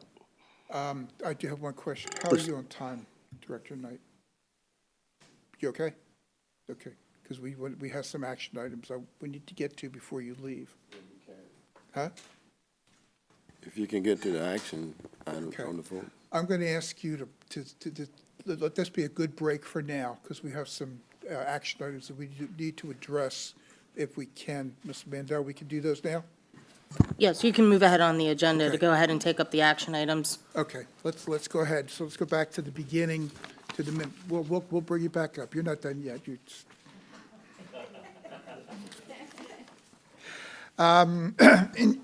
Excuse me. In the packet are the minutes from the May 17th, 2022 Joint Strategic Planning and External Relations, Operations and Safety and Finance and Audit Committee meeting that require approval for the strategic planning and external relations portion. So if I could have a motion to approve that one separately. I'll motion to approve the May 16th joint strategic planning minutes. A second. Okay, we have a motion and a second. Staff, please take a roll call vote. Director Johnson? Aye. Committeemember Kemp? Yes. Committeemember Knight? Yes. Committee Chair Schisler? Yes. Committeemember Williams? Yes. Motion passes unanimously. Thank you. Okay, thank you. Next, we have the December 19th, 2022 Joint Operations and Safety and Finance and Audit Committee hybrid meeting requiring approval from the other committees, from the other two committees. So is there a motion to approve those minutes? Motion to approve? Second. Could we have a roll call vote? Committeemember Johnson? Yes. Committeemember Kemp? Yes. Committeemember Knight? Yes. Committee Chair Schisler? Yes. Committeemember Williams? Yes. Motion passes unanimously. Thank you. Thank you very much. If we could turn to page 4 in your minutes, I think it is, your agenda, committee action items. We have agenda for committee action items for review by the Joint Committee, recommend approval to the full Board of Directors. Now, again, this is just moving it forward to the board. We're not approving it overall. They still have to do it. Item 5A is for the committee to form a recommendation to the HART Board of Directors to authorize Nelson, Nygaard, and HART staff to implement a system redesign resulting from the system analysis of the HART network and public outreach activities per Board Resolution R 2022-12-85 of December 5th, 2022, with service changes to be implemented in May. May Motion to- 14, 2023. Do we have a motion to move this forward, or are there any questions regarding this? Motion to move the item forward? Do we have a second?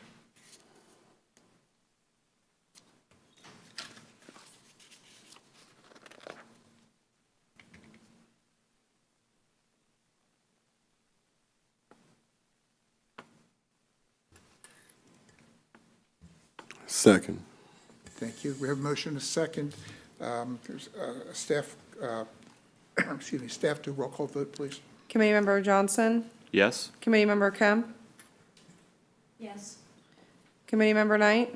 Yes. Committee Chair Schisler? Yes, Committeemember Williams? Yes. Motion passes unanimously. Thank you. thank you. Next action item is action item 5B in your packets, a write a proposed resolution to form a recommendation to the HART Board to authorize the CEO to award a 3-year contract to Standard Insurance Company for employer-paid group term life and group long-term disability benefits on a not to exceed amount of $992,004 for 3 years. Are there any questions of staff? Mr. Chair, if I may, this was brought before the committee the last cycle.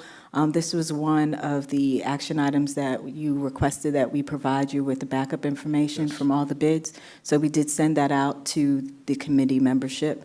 We also solicited to see if there were any additional questions, and we were told by committee members that there were no additional comments or concerns. No questions, entertain a motion.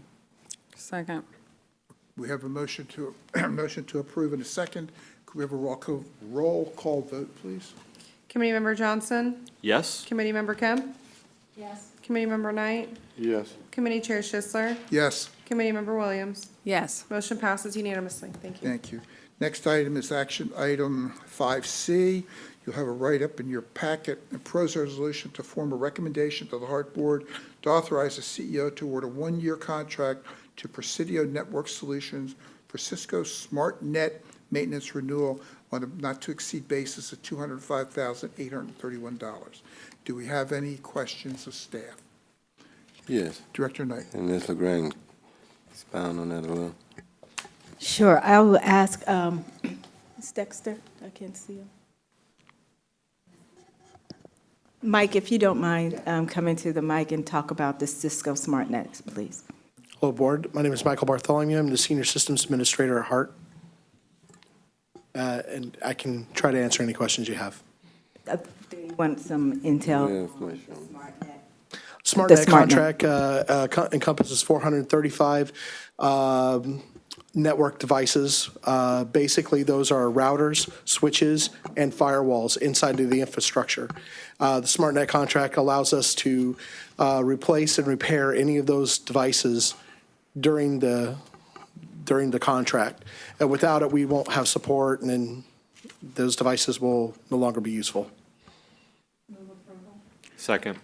We have a motion and a second. Roll call vote, please. Committeemember Johnson? Yes? Committeemember Kemp? Yes. Committeemember Knight? Yes. Committee Chair Schisler? Yes, Committeemember Williams? Yes. Motion passes unanimously. Thank you. thank you, Michael. Thank you for answering the questions. Item 5D in your packet, a write-up proposed resolution to form a recommendation to the HART Board to authorize the CEO to exercise the option year on the contract with Central Florida Landscaping, Inc.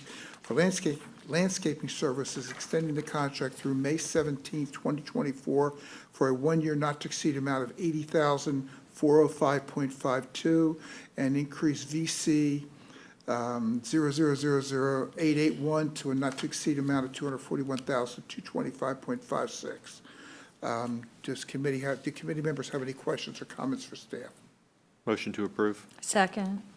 We have a motion and a second. Do we, roll call vote, please? Committeemember Johnson? Yes. Committeemember Kemp? Yes. Committeemember Knight? Yes. Committee Chair Schisler? Yes, Committeemember Williams? Yes. Motion passes unanimously. Thank you. thank you. Next action item 5E in your pack is a write-up proposed resolution to form recommendation to HART Board Directors to authorize staff to proceed with solicitation for procurement of a provider for physicals, medical review officer, and drug alcohol testing, towing services, and bottled spring water delivery. It's quite a mix. Do committee members have any comments or questions for staff? Chair. Director Knight. I'd like to know more about that. Yes. Mayor. So this is a request to solicit for 3 different solicitations. Okay, so one is for the physicals, medical review officer, and drug and alcohol testing. And then there's one for our towing services, And then the third one is for our bottled water delivery.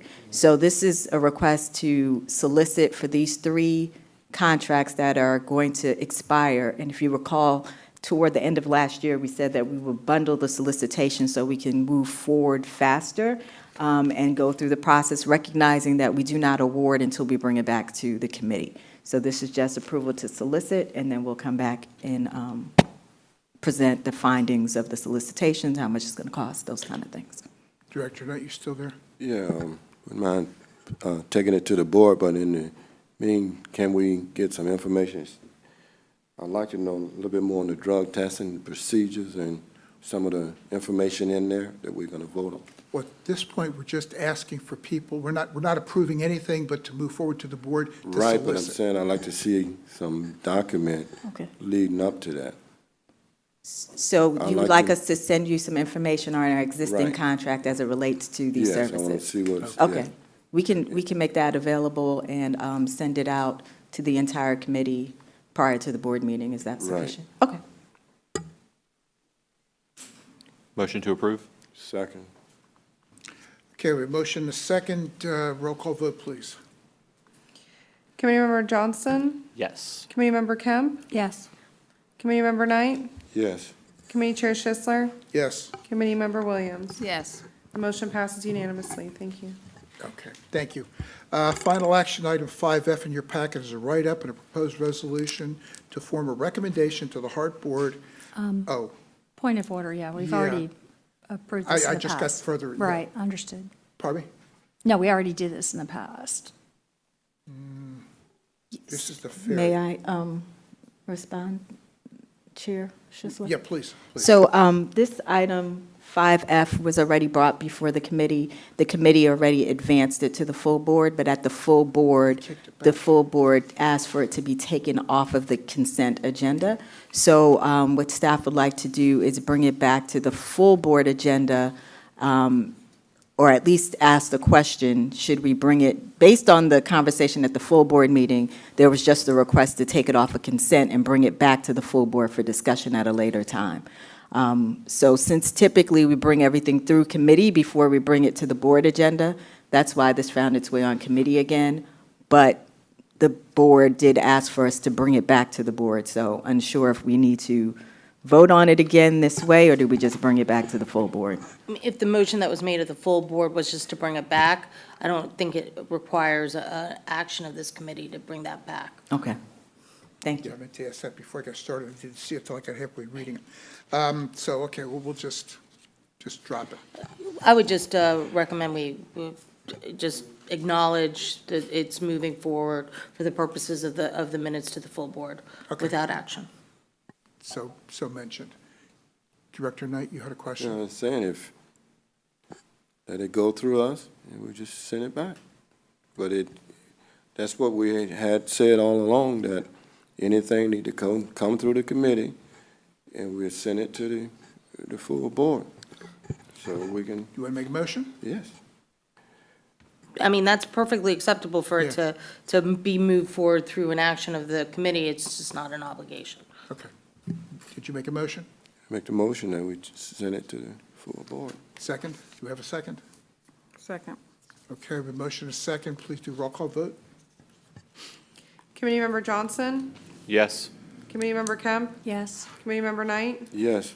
Committee Chair Schisler? Yes. Committeemember Williams? Yes. Motion passes unanimously. Very good, thank you. Your point is noted, that we did say that.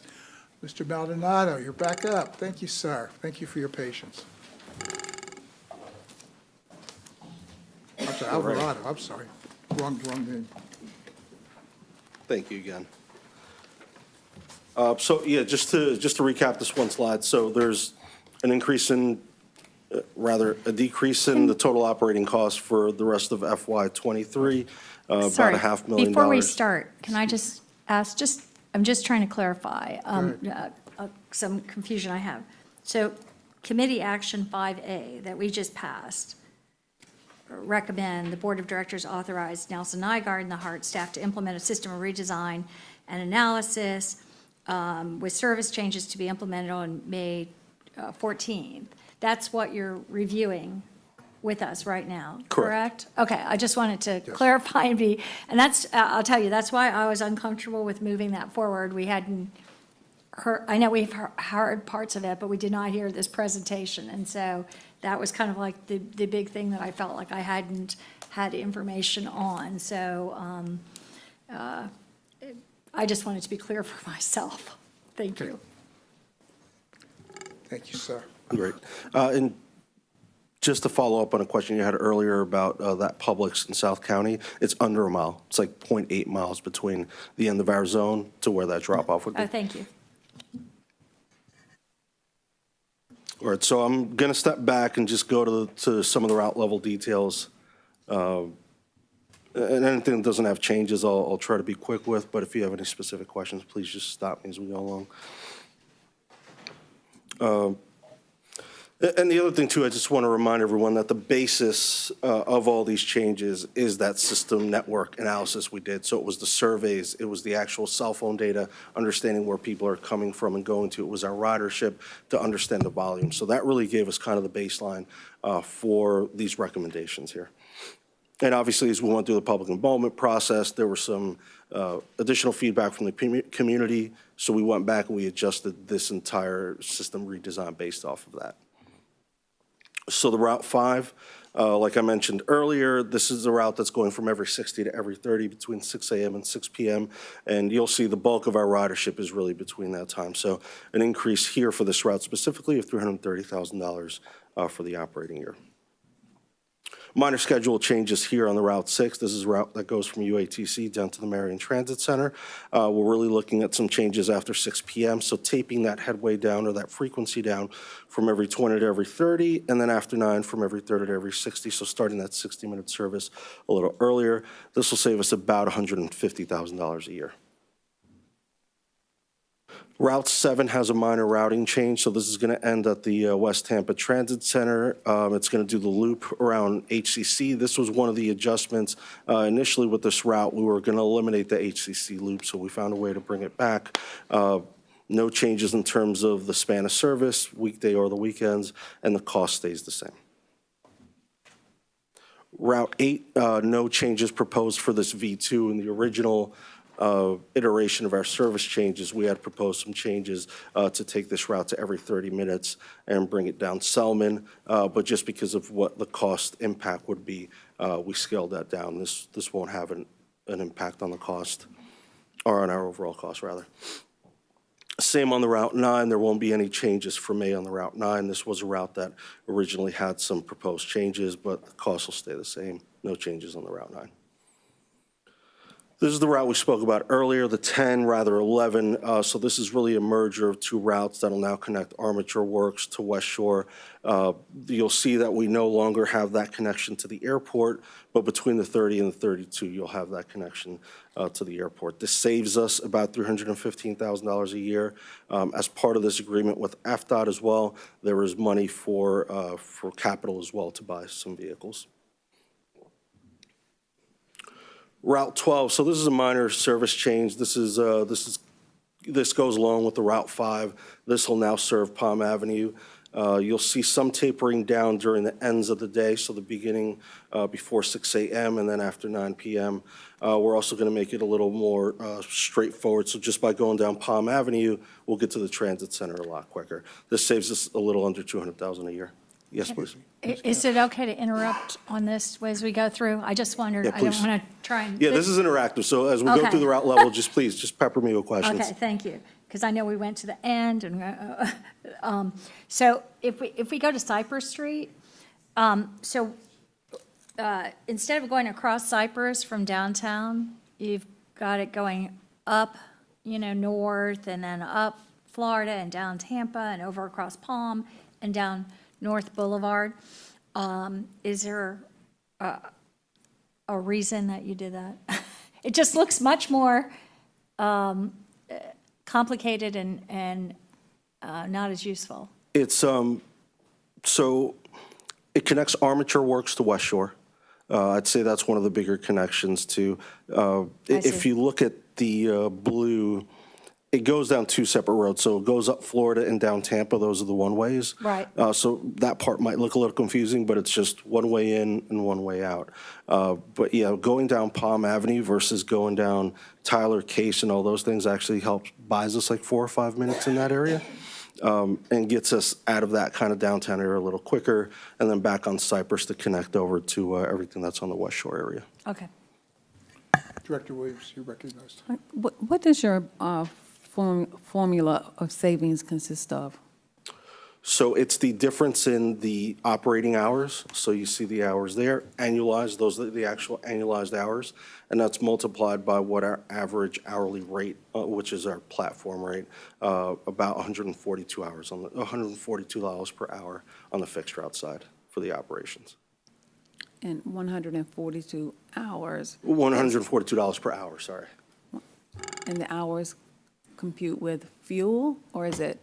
So that fully baked cost includes the fuel, the overhead cost, the operator cost, the maintenance cost, all those things. That's why we use that higher fully baked cost, so we can include all those other like fixed and variable components of the cost. Okay. Does it include the rider? So the fare box recovery is under 10%. It does include it, but it's not a very big impact, but it does include the fare revenue.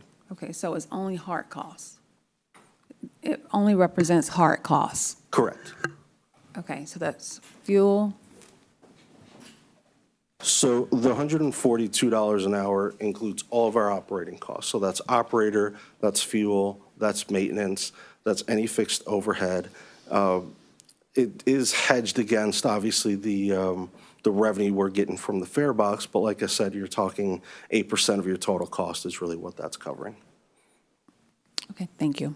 You got it. Director Knight, I'm sorry. I had one throwback question to the flexes. Sure. And it's just there are 4 flexes, and the proposed one. So are they all charging $1, or are they charging more? And is the the USF area flex, is that charging? Yeah, all the fares on the flexes are the same across the board. It's So it'll all all $1. be like $1? Correct. Okay, thank you. Director Knight.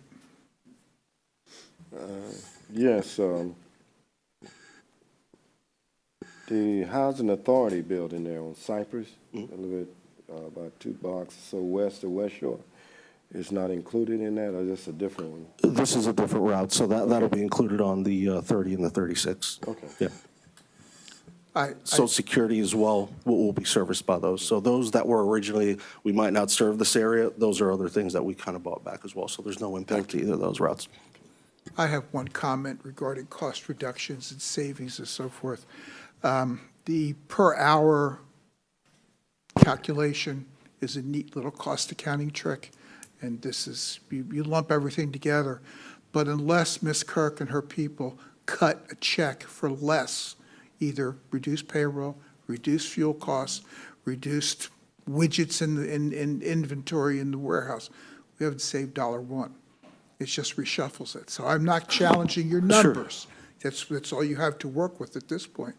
But the proof will be, is there an actual reduction or an improvement to the P&L at the end of the time period, is whether we will truly have any kind of cost savings or not that manifests itself in the cliff being pushed out a little bit further. So I know that we have $450,000 roughly in that chart, but you're going to be hard pressed to find that in the P&L come the end of the year. So just everybody has to keep that in mind as we move forward.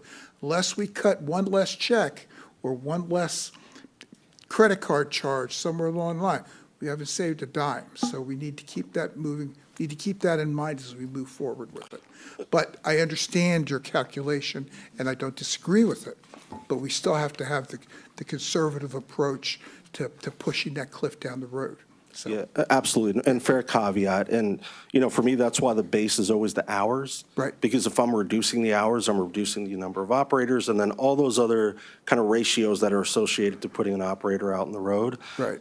then those things are all kind of also coming down as well. There has to be less hours worked, and I'm not necessarily saying people go home. It's Correct. less hours worked, less fuel used, and it's got to manifest itself in actual AP checks at the end of the time period. For sure. So, okay. So, agreed. Just wanted to make that comment. I'm sorry, go ahead.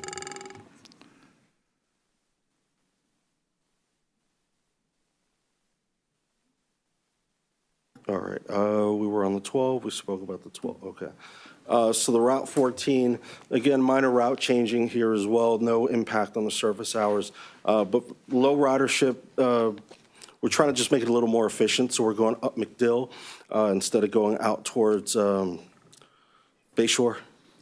What going up McDill does for us too, it helps us connect to some more jobs and things of that sort, better connectivity and things of that sort. So there was 30-minute service was proposed on the 14 initially. We're going to do that on the 19 instead. There's more trip generators on that side. The cost won't really change on the Route 14. 15, no changes. It's between Net Park and the West Shore Plaza every 60 minutes. The annualized cost will stay the same. The frequency will stay the same, and the service hours won't change either. Route 16 is a minor change. Again, on the fringes of the day, saves us about $100,000 through the year. After 9 p.m. and before 6 a.m., very low ridership. We're going to take it from every 30 to every 60. We spoke extensively, I'd say, about the flexes, so I'll just bring up just some of the impacts here in terms of savings. So by going from a big bus to a smaller vehicle, it saves us about $79,000 in that first year. Route 19, no routing changes. The span of service stays the same. This is a route between the Marion Transit Center and Britton Plaza. The real impact here is the increase during the peak, on headway, so going from every 30 to 60. I really like this design here because it's us being very surgical about when we can add those additional resources without just taking a route all day long to every 30. So we're really being surgical about when the ridership and when the needs are, adding the resources there, and then leaving the rest of the day the same. And this is a 10% impact of what the total costs are today, so a $200,000 increase over what we're doing today. 24X, LX rather, no changes here. 3 trips in the morning, 3 trips in the afternoon. The costs stay the same. The 25 LX, which was originally proposed to be eliminated, which I would say we got a ton of feedback about, both virtually, physically, somebody pulling me aside on the streetcar, everywhere you can imagine we got some feedback. So we decided to keep it. Nothing will change, so hopefully the base is happy with that. The cost won't change either. The Route 30, no changes on this route. This was a route that was originally proposed to be cut in half. And also, we proposed some changes around the airport, which would have taken a service away from the Housing Authority and the Social Security Administration. So this stays the same. Span of service stays the same. Costs stay the same. Route 31, no changes on this route. It's a Monday to Friday route between West Shore Plaza and HCC, so everything stays the same on this route. Route 32, we're increasing the frequency from every 30 to every 60. There was an opportunity to go from 6 a.m. to 6 p.m. on this route. We're also going to make some changes to how it traverses through the West Tampa area. The frequency stays the same, or rather the span of service stays the same, but there is an increase of a little under $300,000 to make this frequency increase happen. Next, the Route 33. So this is the Fletcher Avenue route that we spoke about, part of it being converted into an on-demand zone. So that Hidden River area becomes a HART flex. Everything else on this route essentially stays the same. Please. With regard to the flex in that area, with the 71 passengers per day, will that be available to them to schedule on the phone app? Yes. Okay, and is that up and operational?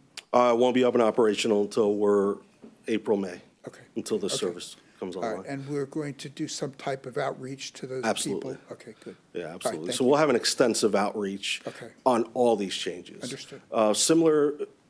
Similar, and I would say a little more grassroots than kind of what we did initially for like the Title VI piece, where we had 5 different sessions at the transit center, and then we had people on the vehicles as well. We're going to expand some of the vehicle, or on-vehicle outreach that we're going to do. So we'll have people out there with flyers, we'll have people out there with tablets, talking to customers if they want to set up. I mean, for something like a flex, they can set up a month of trips all at once if they want. So we'll make it as easy as possible for people to Thank make you. that transition. Sure. Any other questions on this one? Great. So 34, just again, minor schedule change, both on weekday and on the weekends. On the weekdays, we're going to taper it down after 6 p.m. We're going to go from every 20 to every 30, and we're going to start the 30-minute service a little earlier. We'll start the 60-minute service a little earlier. Also, on Saturday and Sunday, we'll do the same. The 60-minute service will start about an hour earlier. Saves us about $80,000 for the year.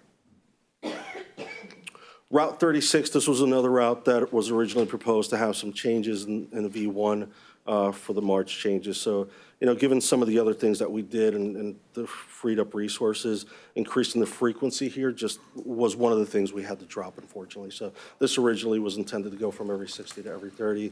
Not something we can do with the resources we have available right now. So this will stay as it is today. Route 37, no changes. This was another route that was proposed to go to every 30 minutes. We went ahead and discarded those changes, so there won't be any changes on the 37. It's a net park to Brandon Mall route. Cost stays the same, hour stays the same. Please. Director Kemp. Thanks. And I was looking as you were at the HART Flex on Hidden River when I saw this with the 33. But I wanted to ask, because I know it's been, at one time, there was talk about the HART Flex for up there, St. Joe's to, I believe, down here to Carrollwood, that leg there that had very low ridership from, So that used to be a flex route. right. And like I was mentioning earlier when we were talking about the flex, one of the questions you've had before is what happens when the ridership grows? This is exactly what happens, right? It becomes part of a fixed route. So that Northdale flex is now part of the fixed route. That's carrying about 114, 120 passengers a day. I would rather keep that and then remove that Fletcher area that's only about 70, and that's on a good day. And that connection to the hospital, obviously, as well, is an important piece. Okay, thank you.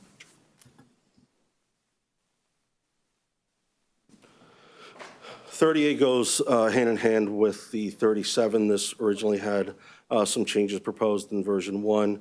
No changes on the 38. This is another net park to Brandon Mall route. Cost stays the same, frequency stays the same, span of service stays the same as well. 39, minor scheduling changes, again, before 6 a.m. and after 9 p.m., taking that 30-minute down to 60. Again, we're really just trying to be surgical with the resources, so in places where we can drop the frequency, where there's, you know, very light ridership, we're going ahead and make those changes. The span of service doesn't change, though, on weekday, Saturday, or Sunday. This saves us about $100,000 a year. Please. Yeah, with regard to 39, the original, way back when, plan was to lop off, was to extend out past past 56th Street. I can't remember how far down it went on Bush Boulevard, and I see that was removed. Yeah, it was going to get cut in half, essentially. Right. It was going to turn into a 39 and a 40, so one Right. side was going to be every 30, Okay. the other every 60. The complement to this was going to be that Sly Avenue, the 41 route Right. that we bought in. Because we're not doing that either, just because of the cost associated to it, we can't go ahead and make this change either. Now, my question related to that is, in that stretch between Bush Boulevard, 56 on Bush, between 56th Street and all the way out to almost 78th or past 78th Street, there's a lot of new construction going on. There's a Boys and Girls Club there. There's a 143 home tract going in, as well as the VA psychiatric facility that's being built out there, which in time will probably generate some significant traffic. Agreed. How agile can we be to putting a flex available? So the zone you're describing is a little large in terms of what I'm comfortable with for a flex. Well, it's a linear flex. What's that? It's a linear flex. I mean, it's just. Oh, you're saying, oh, I think what you're describing is probably more kind of what we thought initially with this route. Yeah, except which- just make it flex. Which is kind of splitting it into kind of two different routes. Certainly something we can look into for the future, but Well, in deference to the timing of this, none of those facilities are going to be Yeah, open exactly. in the near term. You're talking 12 to 18 months minimum Yeah. before the first one would, except the Boys and Girls Club, that's open now. But I mean, that's something that we could potentially look at into the future to accommodate that. Because you're talking 300-bed facility, I'm sorry, 96-bed facility, 300 employees, and serving quite a few number of our veterans that may or may not have transportation opportunities and could rely heavily upon the bus system. Okay. yeah, I- fair. I Yeah, mean- we okay. can keep that on the docket and see how Okay. those things develop and see if Thank there's you. an opportunity for that, for sure.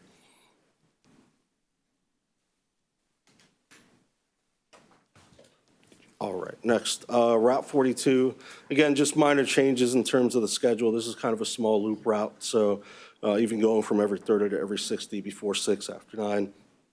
Not a huge impact, about 1%, saves us about $12,000 a year. 44, this is another loop route serving the UATC area. No changes here. This stays the same as is today.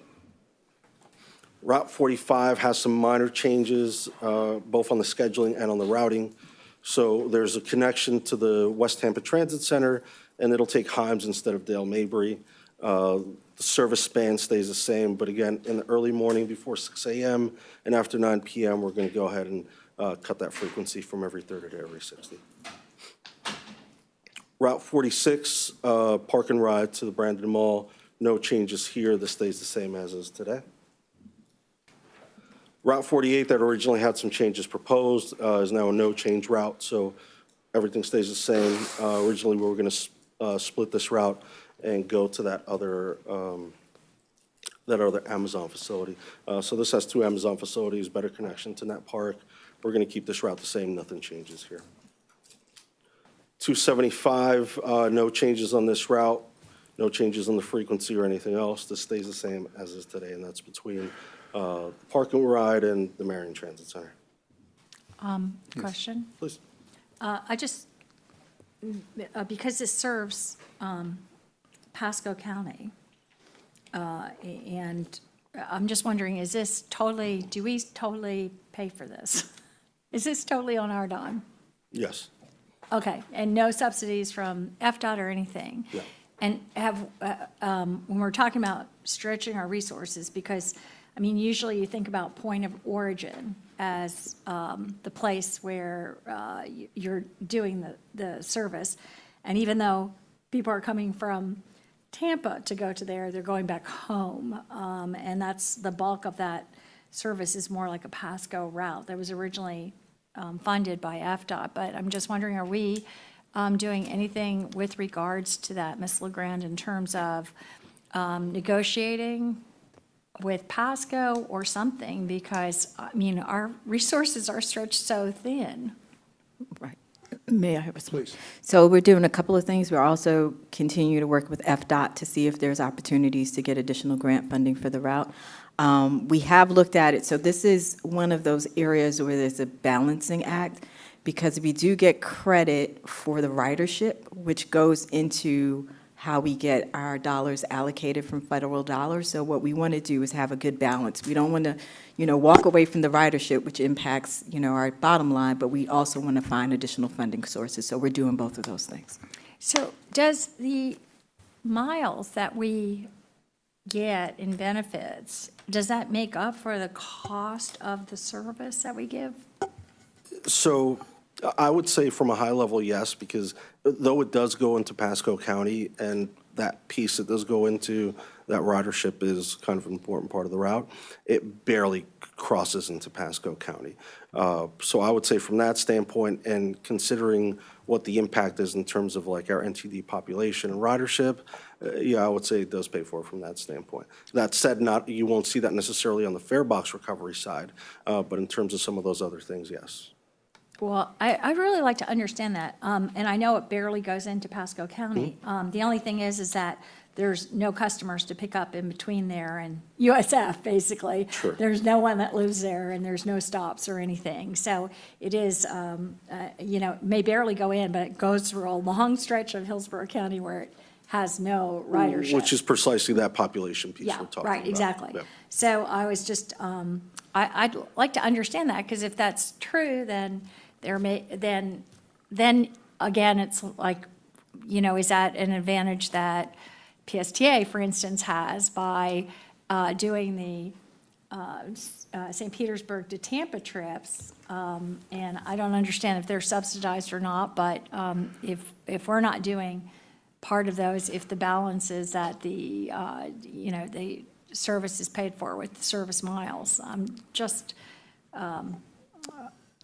asking. We But- can provide more detail on that. That should be a pretty simple calculation to see what it does, because we've been, you got people Wiregrass and Lowe's, which is in Hillsborough County.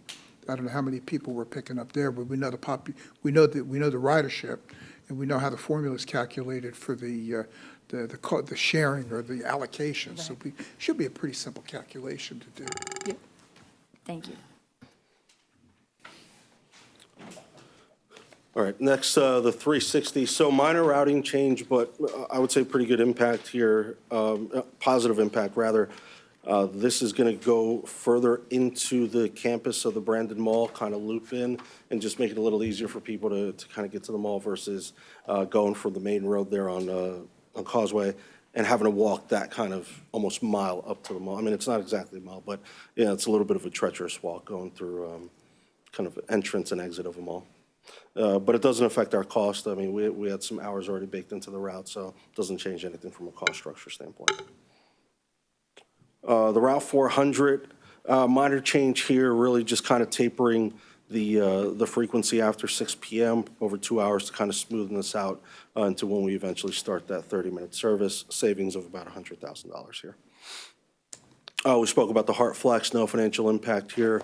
Only change here is, again, that additional technology that we'll be able to leverage, and then the additional stop in Publix, that's under a mile from where the zone is today.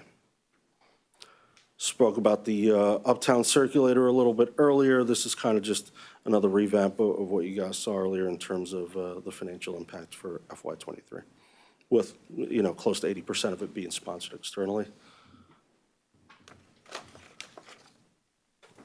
And then just to touch the slide one last time. So, again, based off of the change in hours for FY23, we're looking at a potential savings of about $500,000.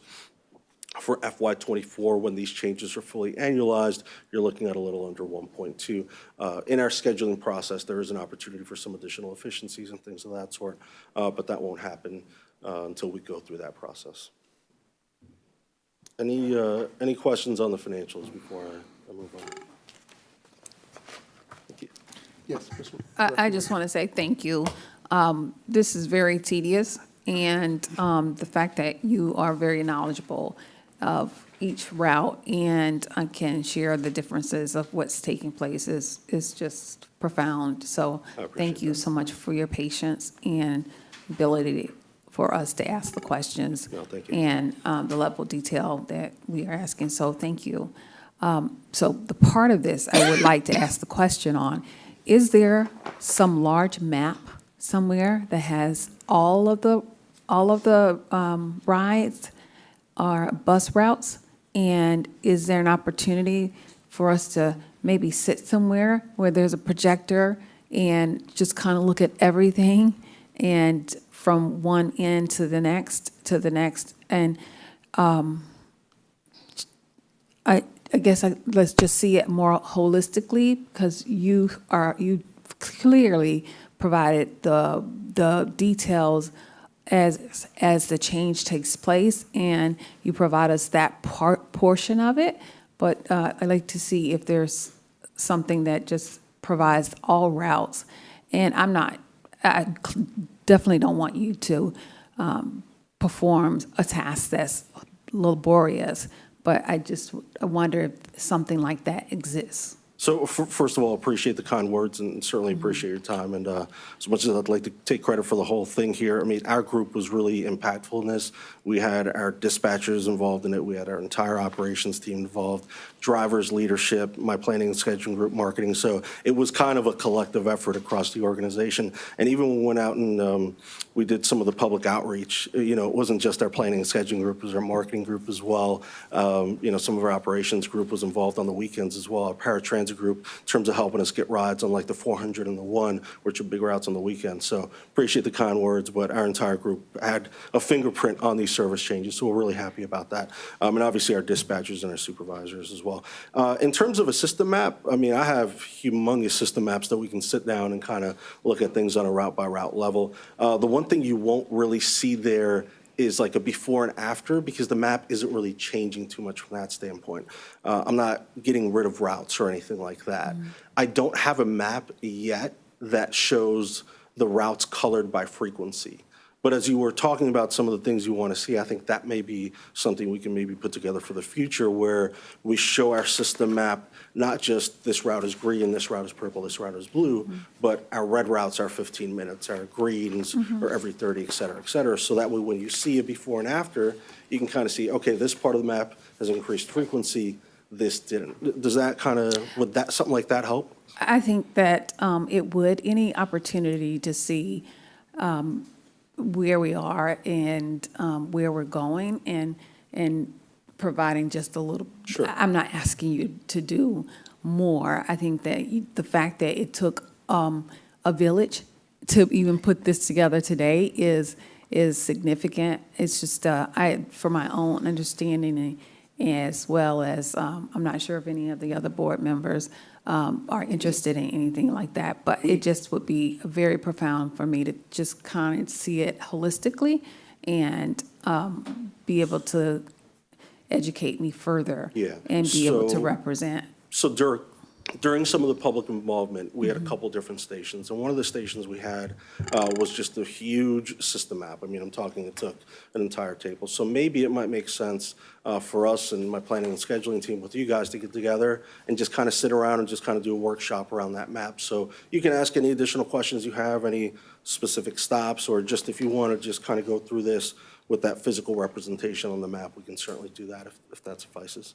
Okay, I like that opportunity, and thank you and your team and everyone involved in pulling this together today. It's, like I said, profound, and it's very much appreciated. Thank you. Thank you, Chair. Yes, thank you and your team. Good job. Thank you. And Yeah, if I could, Commissioner. yes, I just want to say, there's a lot of great information here. I appreciate, I know I've asked for a lot of things on here, like for the routes to be actually put there Yeah. in scale, and to be able to have a lot of this information, fiscal costs, as well as, you know, to see this, as you called it, surgical kind of balancing. And I think it's obviously very, very thorough and gives us a really good idea. I think and I'll just say now, I'm going to look it over a little. One thing I'm a little concerned about, and this was Ms. Williams, is the tapering of, or the lesser service on Route 1 on Florida Avenue. And because I know that there's also a lot of new apartment buildings opening now you know, or just recently. And I'm concerned about that evening service being reduced as well, because I know that there's lots of people that like to use it. I see it all the time. It's right by me. But I also know that we've targeted that. We have our Florida Fowler designation there, and that would, I imagine, result in less ridership in that area. And to me, that's concerning because it's one of our top routes. So I just have concerns about that, I'll say. And I'll say, I mean, it's a fair concern, right? Anytime you touch one of your bigger routes, there's always, you know, a little concern about those things from that standpoint. But I can tell you just from a ridership standpoint, there is a drop-off after 6 PM. If we were going from every 15 to every 60, I would probably share those concerns with you, but because we're going to every 30, there's less volume out there. There's less transfers, obviously, because some of the rush hour routes are gone at that point. I'm comfortable with that. That said, if we did want to keep it, there's the impact. It's about $110,000 to the budget. So I think it's one of those things that it's an opportunity for us to kind of either keep the efficiency or keep the service. But I'm comfortable with both, if that makes sense. Thank you. Sure. It's very, very, very, very good job on all of this, and I know I've been walked through it a lot of times, and I appreciate all the detail, the information, the questions answered. My pleasure. The only last item for me is just procedural. I mean, the next step for us from today is we have a public hearing. That's just kind of part of our Title VI process, and that'll be on Wednesday. And then after that, we'll present this to you guys again in February to the full board. And then from there, we'll go to approval, and then we can start our timeline internally in terms of operators, training, and all those kind of things. Any other questions? I just like the Title VI hearing, that's a public hearing? Yes. And where is that going to be and at what The time? Marion Transit Center, it is in the evening.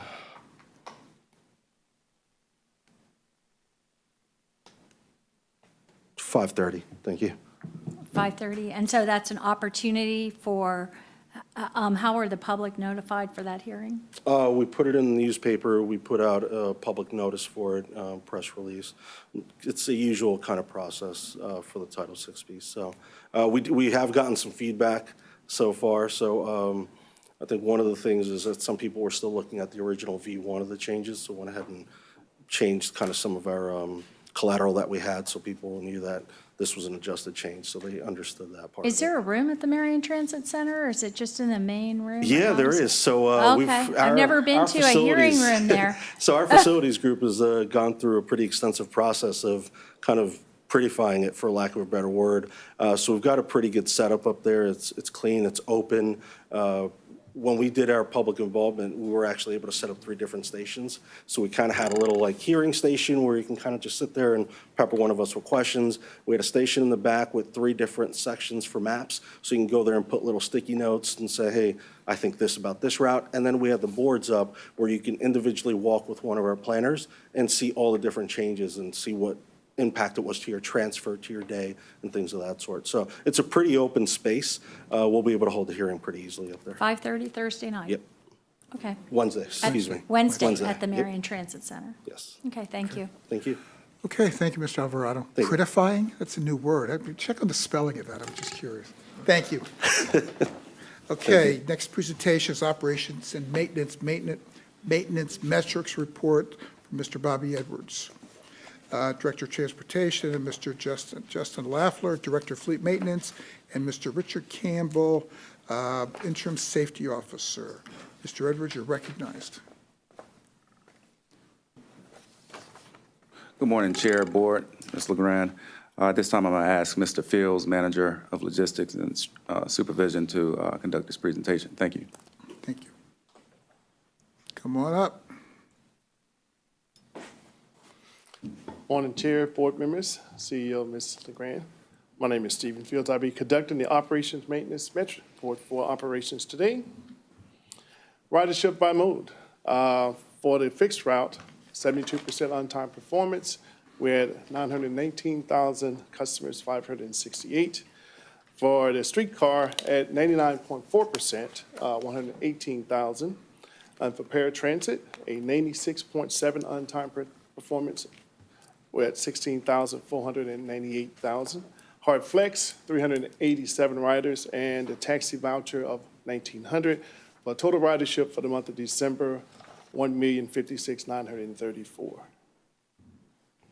A 6 months ridership trend for the fixed route buses, 919,568.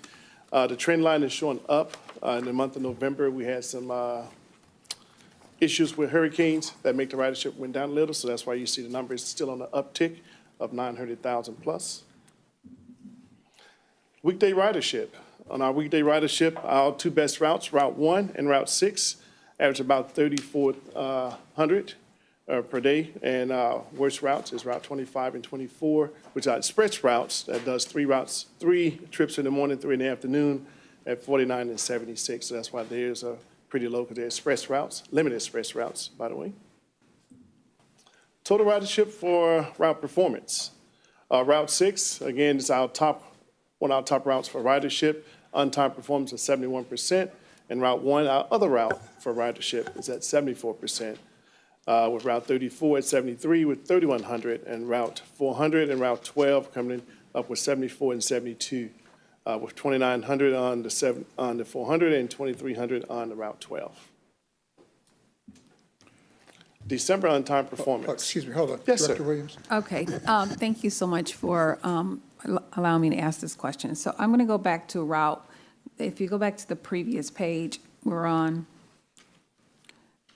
okay, so Route 1 is 3,400 people? Yes, ma'am. It represents 3,400 people. And then when I go to the next page, it says 71% on time Yes, ma'am. arrival. So I think I continue to challenge how we list the Route 1, because Route 1 has some challenges here where we're going to 30 minutes and 60 minutes after a certain period of time. However, it happens to be the highest number of riders in addition to Route 6, but we have some changes on that. So I'm going to ask that we take a look at that, and I'd like to see more specifics, because these are tied in together. If we're running 74% arrival and 71%, and we on-time arrival, and they are in retrospect 71% and 74% arrival time. So I'm not sure where they meet, if that's after hours or, during the hours, or where that arrival time takes place. Yes, ma'am. I will do some research with service development to get those numbers to you. Okay.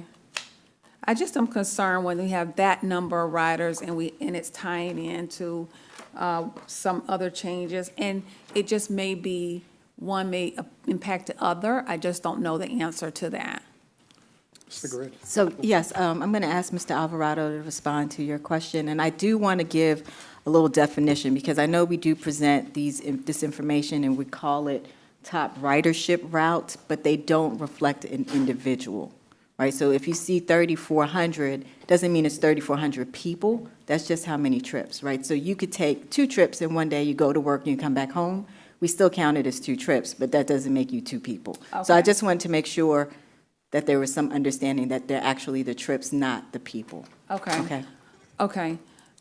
I don't think I'm changing my perception, my thought process. Yes, thank you for the clarification.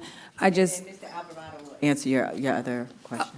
okay, all right, so that's where I'm tying in, looking at what you gave us, Mr. Alvarado, and then what we're getting now. I think those trips are one of our highest number of trips, and we have a significant number of on-time arrivals. And I don't know that if I'm leaving the trip, because we're late, or if we are doing something different, and therefore, one causes the other. I don't know the answer to that, and I'm asking for your input on where we are, because we're making some changes, but we need to tie in the fact that we are not on time. Correct. 23, 24, 26% of the time. So, and that's exactly what the February markup is all about. I mean, it's kind of the primer coat, for lack of a better word. So I'll give you the full list, but we've got 13 routes that we can improve the on-time performance to without adding any additional resources. And that's really what February was all about. So there is, the Route 1 is one of the routes on the docket for February. The Route 8, 14, 17, 19, 36, 37, 38, 44, 48, and 400. They'll all have new weekday schedules. And the reason we did that is two reasons. One, those are the routes that didn't cost us an additional vehicle or any additional hours. And two, those were some of the routes that we knew we were going to make changes to in May. So in order for me to feel comfortable with those May changes, first I needed to kind of do something to address some of the on-time performance. In terms of the trips and some of the tapering we were talking about, most of that 3,000 or so trips you're seeing a day are happening between 6 a.m. and 6 p.m. And that's why we're not taking any frequency away during that time, because that is the bulk of when people are riding. Okay. Okay, so my takeaway would be, I'd like to see those trips and the on-time arrival within the window of time that you're making those changes. Sure. Would that be It's not a problem. reasonable to Yeah. ask? Okay. Yep. All right, thank you very much. Thank you. Sorry, quick Thank- question while we're on that slide. Yes. As far as what our established goal is for these, can you remind me of that number again, so I can have it in my head while we're going through here?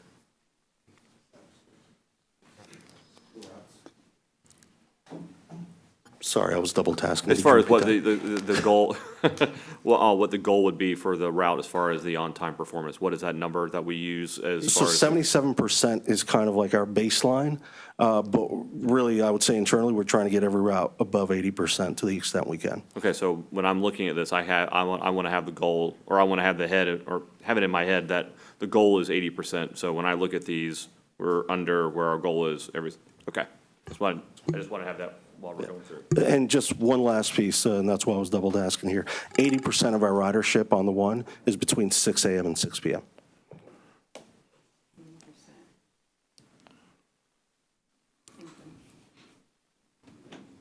Go ahead. All right. On-time performance, system-wide, we use at 72%, local routes 71.8, and express 77.8% on-time performance.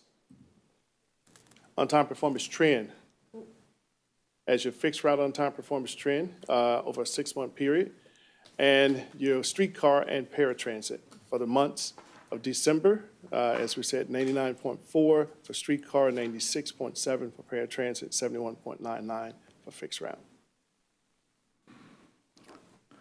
Fixed route trips, December fixed route trips, we did 46,124 trips. Out of that, we missed 0.28%, total of 131 trips. Your full missed trips was 77, partial missed trips were 54. Before I move forward with the maintenance, do you have any questions for the operations side before Justin Lafner come up? Any questions? Commissioner Kemp? Thank you. I appreciate the questions that you were asking, Director Williams. But I'm glad to see that we're doing so much better than we have been. This is a great improvement over, I guess, what was kind of a ghost bus situation, where we had buses that weren't showing but weren't being reflected accurately, or so that we didn't know. So this is good.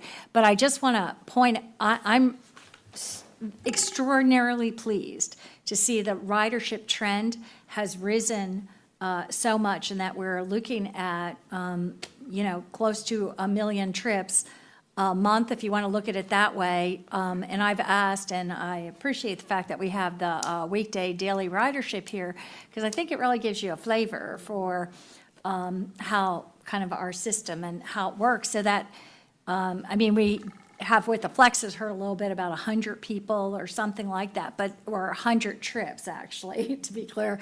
But I think it's really, for any of those out there that, tells you that HART, I know I talk about how underfunded our service is and how it isn't comparable to other metro areas, but we have, on each of these routes, as Director Williams pointed out, Route 6 every day 3,400 trips every weekday. And on Route 1, 3,400 trips. That's 56th Avenue, Florida Avenue, 34 at Hillsborough. We have 3,100 trips every day. So this is something that we should talk to people and let people know. And nearly 1 million trips a month now, back up. So anyone who thinks HART isn't doing an incredible service, and that's not to, I mean, I know that our paratransit is included in that, but I think people don't realize how significant and important the paratransit is. So that's why I like to have these numbers up here. I like to understand these numbers, and I think it's a point with our limited resources that we have so much important service that we offer in this community. So I just want to make note of that every opportunity I can have. Thank you. Well, thank you, ma'am. Thank you. Please continue. Good morning, Chair, members of the board, Ms. LeGrand, Justin Lafleur, Director of Fleet Maintenance. For the month of December, we completed 104 bus inspections, all done on time. For the month of December, our mean distance between failure was hit 4,900 miles, which is just under our goal of 6,000. And our mean distance between major mechanical failures hit 14,420 miles, a little bit under our goal of 15,000 miles between major mechanical failures. In the last board meeting, we had a discussion over window tint. I think Commissioner Kemp had brought a lot of questions. So just to give you some information, we have a standard for our bus tint that for the vehicles that we purchase. So we have 119 buses with 18% VLT, and that's the visible light transfer rate of the window. And there's a little chart here that kind of gives you an idea of how much light you're able to see through the window.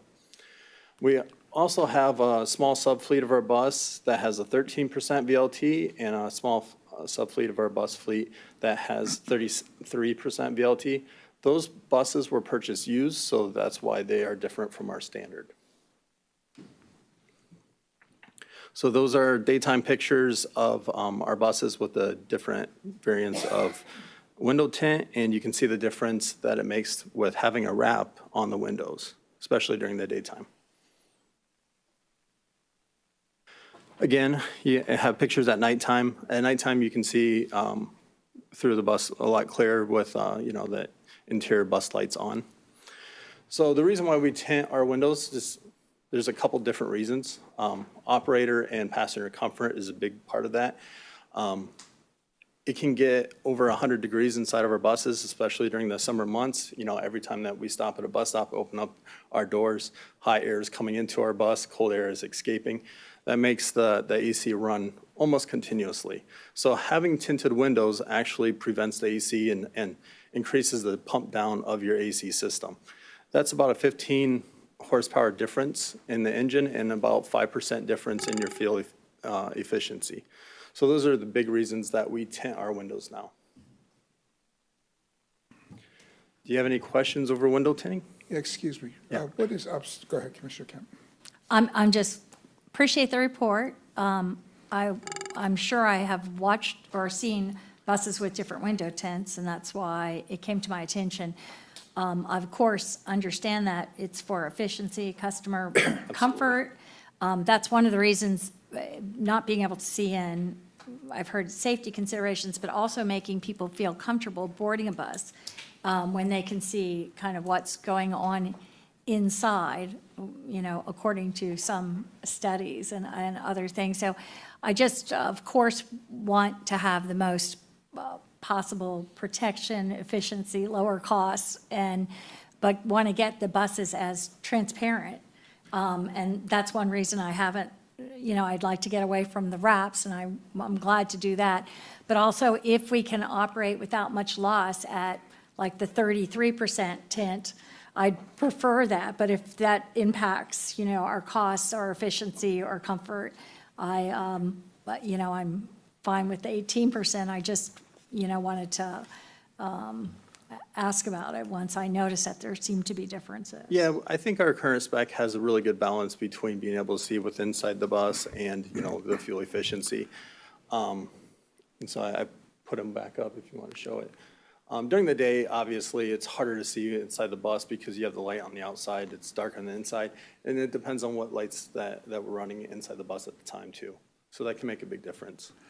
Okay, anything else? Has TPD or Sheriff's Office given any indications to what they would prefer us to be at? I have had no complaint or it's never been brought to our attention. I mean, there is a standard that you can't be, you have to at least have 6% light transfer through the windows. So at 18%, we're 3 times that rate. Okay, all right. Any other questions? Cool. Go ahead. Okay, now it's Richard Campbell, Interim Safety Officer. Good morning, Chair, Committee, Ms. LeGrand. My name is Richard Campbell. I'm the Interim Safety Officer, and I'll be presenting the safety. Hold on a second, Mr. Grant, want to comment? Yes, I was just going to ask Mr. Campbell, before you go into your presentation, you may want to respond to Director Schisler's question about safety associated with the tent. Since our safety officer came up, I thought it'd be appropriate for him to give you a response Okay. there. Absolutely. Cool. So I have not received any indication from TPD or HCSO.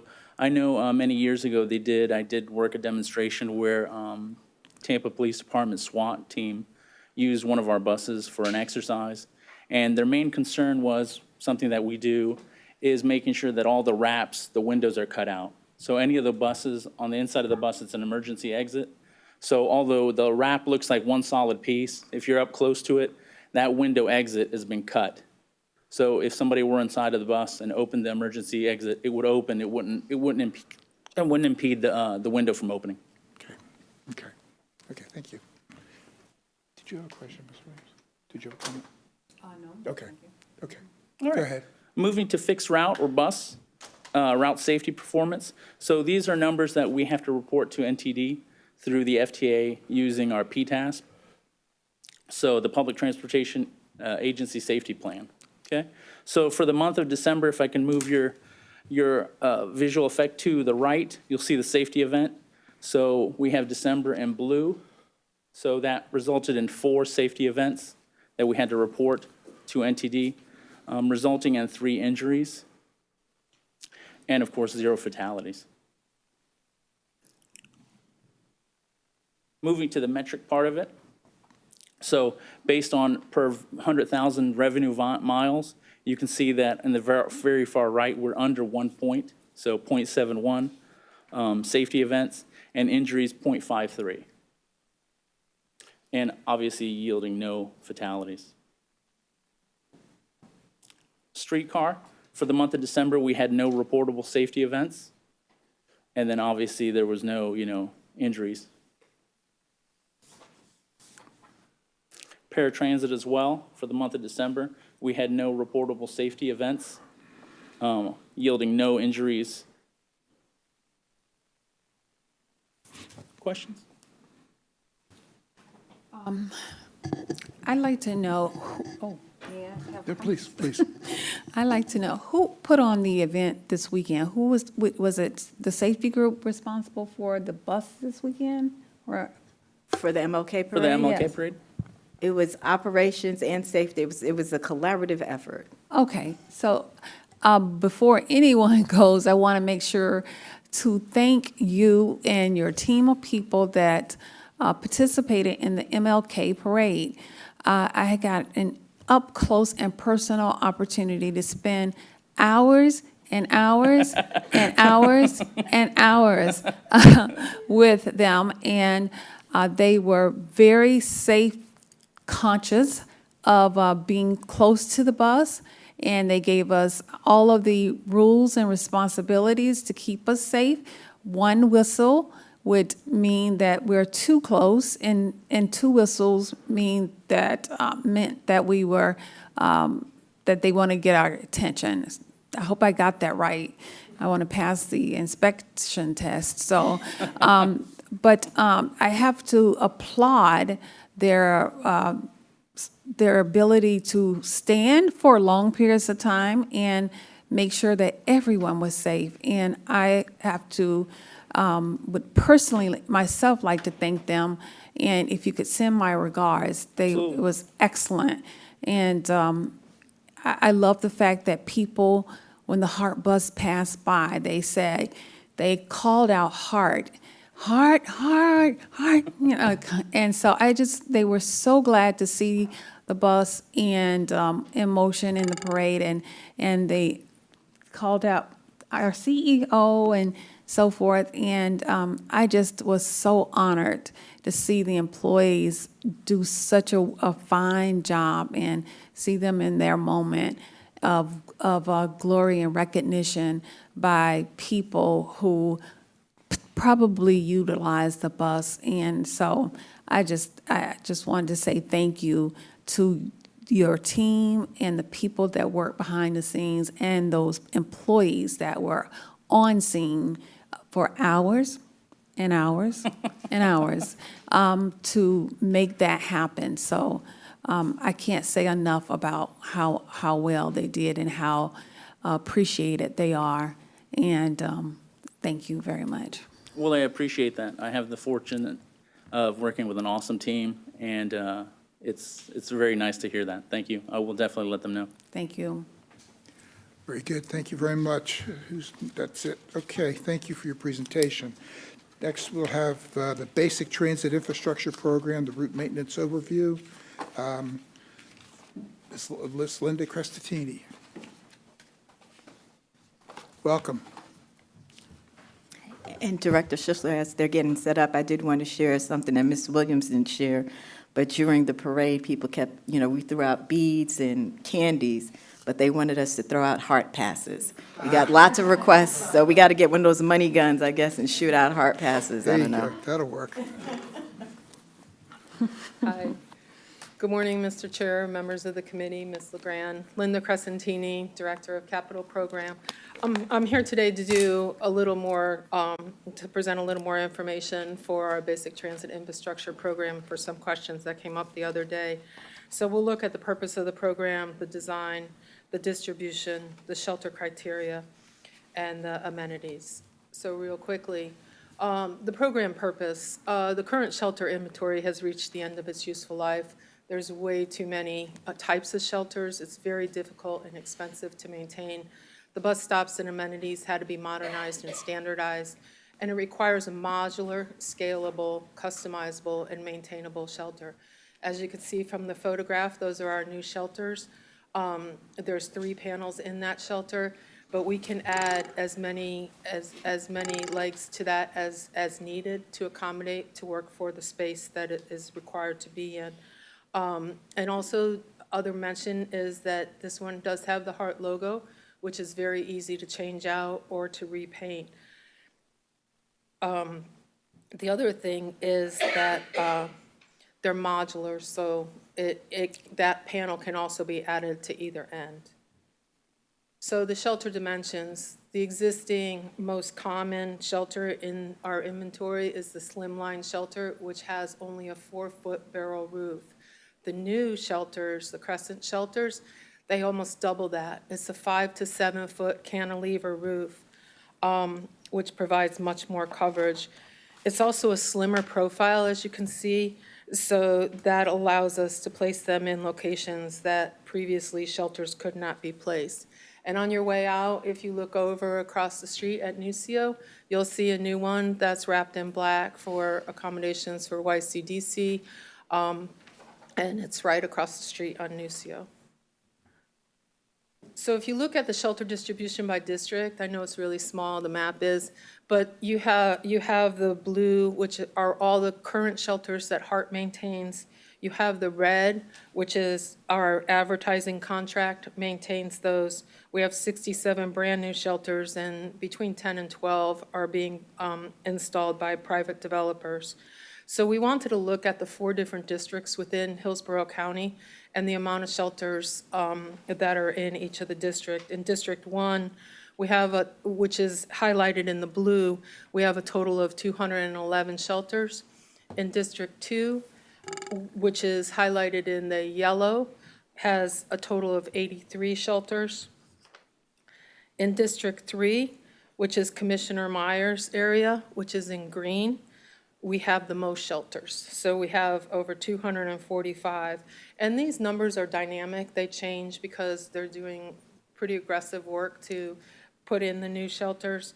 And also in District 4, which is Commissioner Owen's area, which is highlighted in that light pink, has a total of 19 shelters.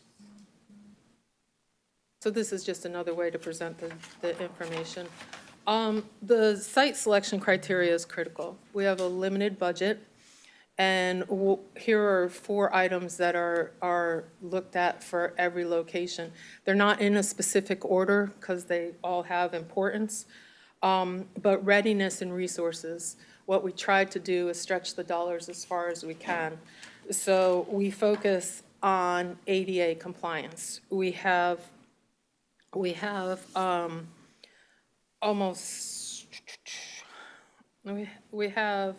at least 300 areas that are looking for 339, I lost the number there for a minute, that have some type of ADA item that needs to be corrected. So we're looking at ADA accessibility, access and easy access to the stops. So you could see this is just one example at 22nd and Henry.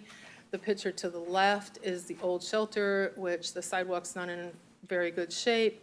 The picture to the right shows that the sidewalk compliance has been taken care of, as well as a raised curb to also give us ease access.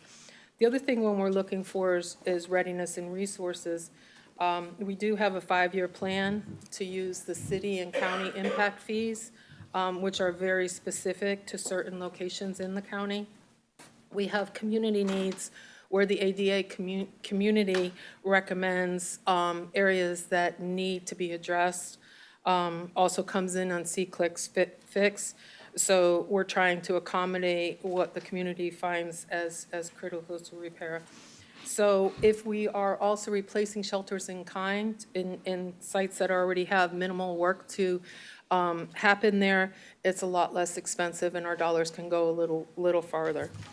So with that, the last slide I have to share with you is the standardization and modernization. So with that being said, we have the ability to have the digital real-time information with the push button for ADA compliance, whether it's in a shelter or whether it's a standalone pole. So we might not have a shelter in that location, but we still can have the standalone pole with the digital information for real time. Just a real quick summary, estimated summary for high-level dollar figures. For the ADA compliance, like I mentioned, we have over 339 locations that have some way, shape, or form needing ADA compliance. And then we have a total of 650 shelters today that need to be replaced so that they're standardized and we have the one look. And so a total of $28 million to bring all of our shelters current. So with that, I'll turn it over to Dale Smith, Manager of Facilities. He'd like to discuss the route maintenance overview.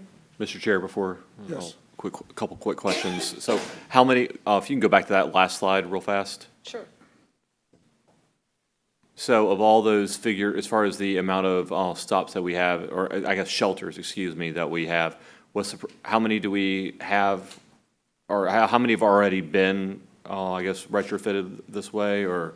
Right, so we have, as of today, I believe, 37 new shelters. We did purchase, we have the shelters that we purchased, and then there's some that the developers are purchasing.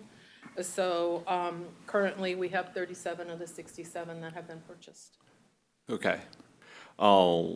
And one other question and this was a few slides back, which I don't think you need to go to, but you mentioned that the advertising contract, I guess, are they responsible for the shelter itself, or are they responsible for just a certain portion of it? How does that work when it comes to the contract? So Dale will discuss the cleaning of that. My understanding is that those shelters, that contract is up in March, so it's going to be renegotiated or put back out for procurement. So I'm sorry. Oh, no, go ahead. So they're just responsible for the cleaning of the shelters? Installation and cleaning. Installation, okay, so when we want to be able to try and get these new shelters, they would be responsible for putting a new shelter in when we do this procurement? Correct. The criteria will be put into the procurement contract, and that, again, will be brought to you before it's advertised. Perfect. What's a typical useful life on these shelters? 10 years. 10 years? What's our advertising contracts typically look like? Twan, you don't know that off the top of your head? The current advertising contract, I believe, has been in place for 15 years. Is that correct, Ms. Zickerfoos? Yeah. Okay, I would just be kind of curious, and I know, I'm sure that everybody's going to be thinking about this. I just want to be able to make sure as we are trying to do this, standardization of all these shelters, which I think look great, and I think really incorporate some needs that, as far as, from the shade standpoint, the slimmer profile and the digital portion of that, I think is very, very key. I want to make sure that, if we're going to be doing that from an organization, that anybody that we're going to be contracting these shelters out, as far as from on the advertising standpoint, that they're going to be used and held to the same metrics or same Yes. requirements as we would want them to. Absolutely. They Perfect. need to Thank be you. I appreciate it. standardized. Correct. Excuse me, on the sorry, Commissioner Kemp. You may be asking the same. So I just wanted to understand, 28 million outstanding and 37 out of 67 that were slated immediately, like within a short period of time, to replace. But then in all, there's 650 shelters. Can you just, so the 28 million would cover 650 shelters and 339 stops, or how does that Right. work? Like, I kind of want to know where we are, like if you had a, Sure. and understand that, and I don't quite see it here. Okay, sure. So the contract for the Toller Manufacturing is our shelter supplier. We're currently in the second year. It had a one-year base with, it's a 5-year contract, so 4 renewable options. We're in year 2 for not to exceed $6 million. We currently spent just under $1 million, $967,000.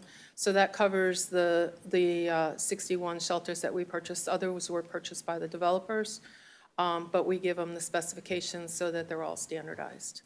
So we have $1 million, and those are approximate numbers because each location is going to vary depending on the ADA needs, drainage, and all of that, and the shelter installs. So how large the shelter is going to be, that's just approximate, kind of as a standard.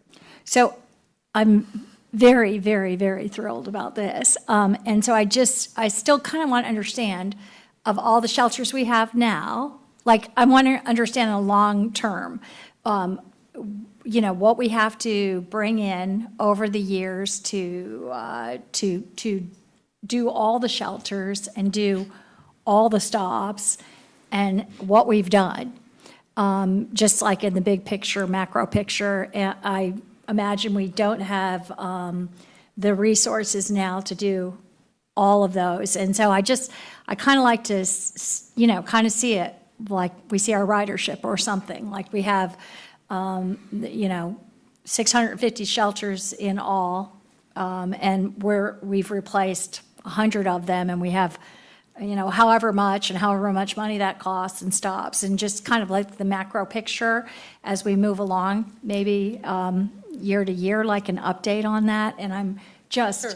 so absolutely, this is just very, very important that we, do deal with these things that we can deal with. And I know there are grants and opportunities available with this. That's a good small capital investment, but I think it brings a lot of benefit. And especially, when I see that with our weather conditions here in the summers, the rain and everything, the cantilevered roofs 5 to 7 feet, and rather than 4 feet, it's just tremendously important. And our many of our stops are just so substandard that it's really excellent that we're focused on this. Director Johnson. I just quickly, first I wanted to agree with Commissioner Kemp as far as on the actual shelters themselves.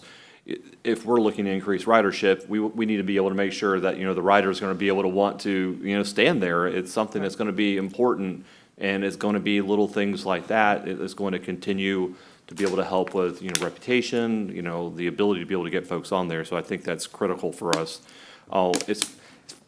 My question is, as far as from a kind of, obviously, we know how much this is going to cost. We know there's going to be, it's a considerable investment. When we are constructing the budget, are we placing a small amount to be able to try and, as far as a certain number each year we want to be able to have?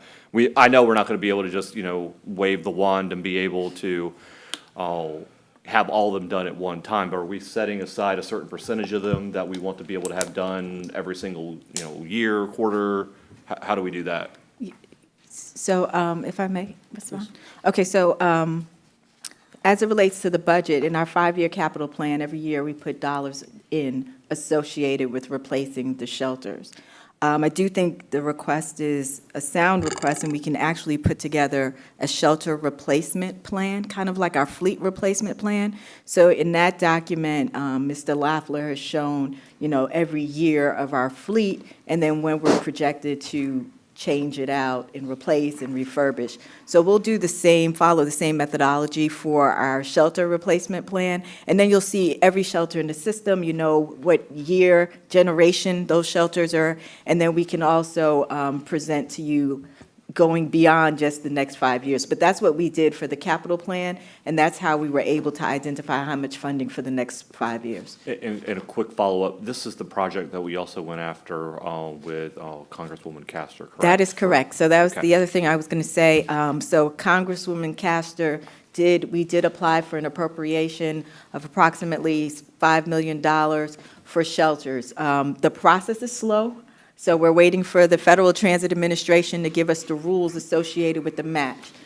We did have a call last week with FDOT and the TPO. Ms. Kirk was in the call as well.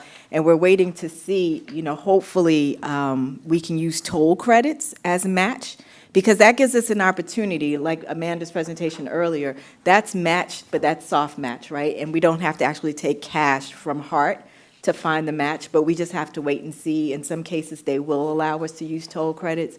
We're just waiting to see what's permissible, and then we'll be able to apply for those dollars and then get them in the hopper, use the contract we have to get more product out. Yes. That's amazing that we can maybe use toll dollars as a match. I've never heard of this before, so, okay, that's good, creative.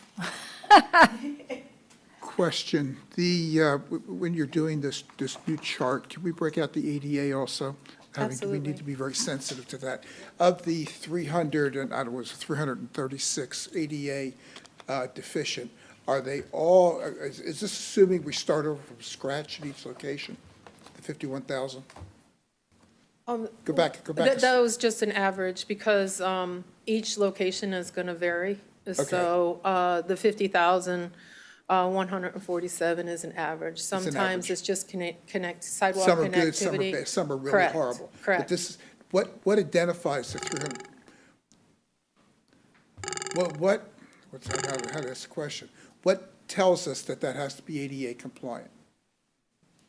The specific They have all one? the design criteria Right. Okay, for so there is a ADA set of compliance, so we criteria. have our own, we follow the standards, the DOT standards. Okay, all right. For slope and anything else as it relates to ADA compliance with sidewalks Because we and got like bus space. 2,400 stops, isn't there? There's 2,400 But benches. and some of the so forth. stops are with no sidewalk, Yeah. right? You've seen them. Sure, So we have a absolutely. lot of locations where Yeah. it's pretty much soft surface and a pole. Right. So Right. that's on the list.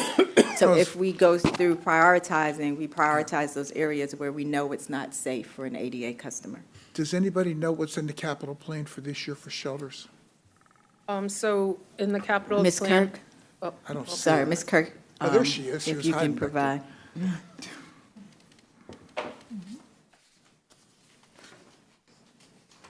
To the committee and Mr. Grant, good morning.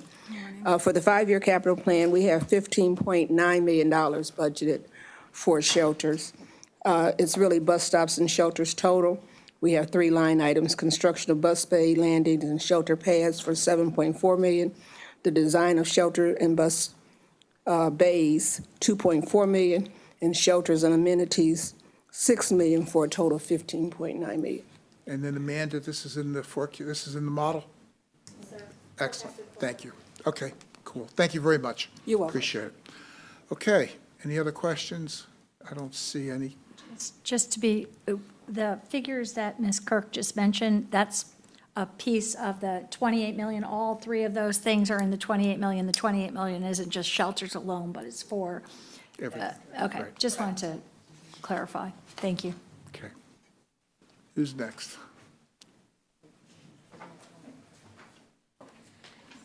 Good morning, Chair, committee members, Mrs. LeGrand. Dale Smith, Director of Facilities. Today I want to give you just a brief overview of the route maintenance and how we maintain the county and all the shelters and bus stops. So Hillsborough County is quite large, even bigger than the entire state of Rhode Island. So we're maintaining 1,266 square miles of coverage. What we've done is we've divided the county up into 4 zones. So we have zone 1, 2, 3, and 4, and we maintain all the bus stops, shelter stops in those different zones. We've kind of pulled all the zones out and kind of equaled them. Zone 4 has a little bit more of, a few more bus stops than the other zones. They're a little more spread out, but we're able to handle each of the zones with our current staffing. We came up with some opportunities for success with adding some personnel to the route maintenance department. We were able to be out there later hours each day. With our prior staff, we were done collecting and servicing the routes at 3:30 p.m. Now we have staff out there till 5:30 p.m. daily. So it gave us 2 additional hours to be out on the streets. Any complaints I received after 3:30 had to wait till the next day, which is unfortunate, and we don't like to do that. We like to be able to address them right away. We also doubled our weekend coverage, so that was a really nice thing to have more people out there over the weekend. A lot of people are out riding during the system during the weekends, so that was great. We got more trucks for night staff usage, so we have to share the trucks. Our NRVs are used during the day by route maintenance and at night by the general attendants maintaining the facilities at night. And then we also put out an adopt-a-shelter program. We got with Keep Tampa Bay Beautiful and started an adopt-a-shelter program. I just touched base with them last week and found that they're getting really close to putting the stops out and getting a first actual adoption of a shelter. So that's a wonderful thing that the community is going to pitch in and help to maintain the shelters. We've given them a list of our hot spots that they can put out there for people to adopt, and they'll provide the trash bags and all the needed amenities for them to maintain the stops for us. Some of our challenges that require us to go back and forth with these stops are non-patrons at stops, excessive trash.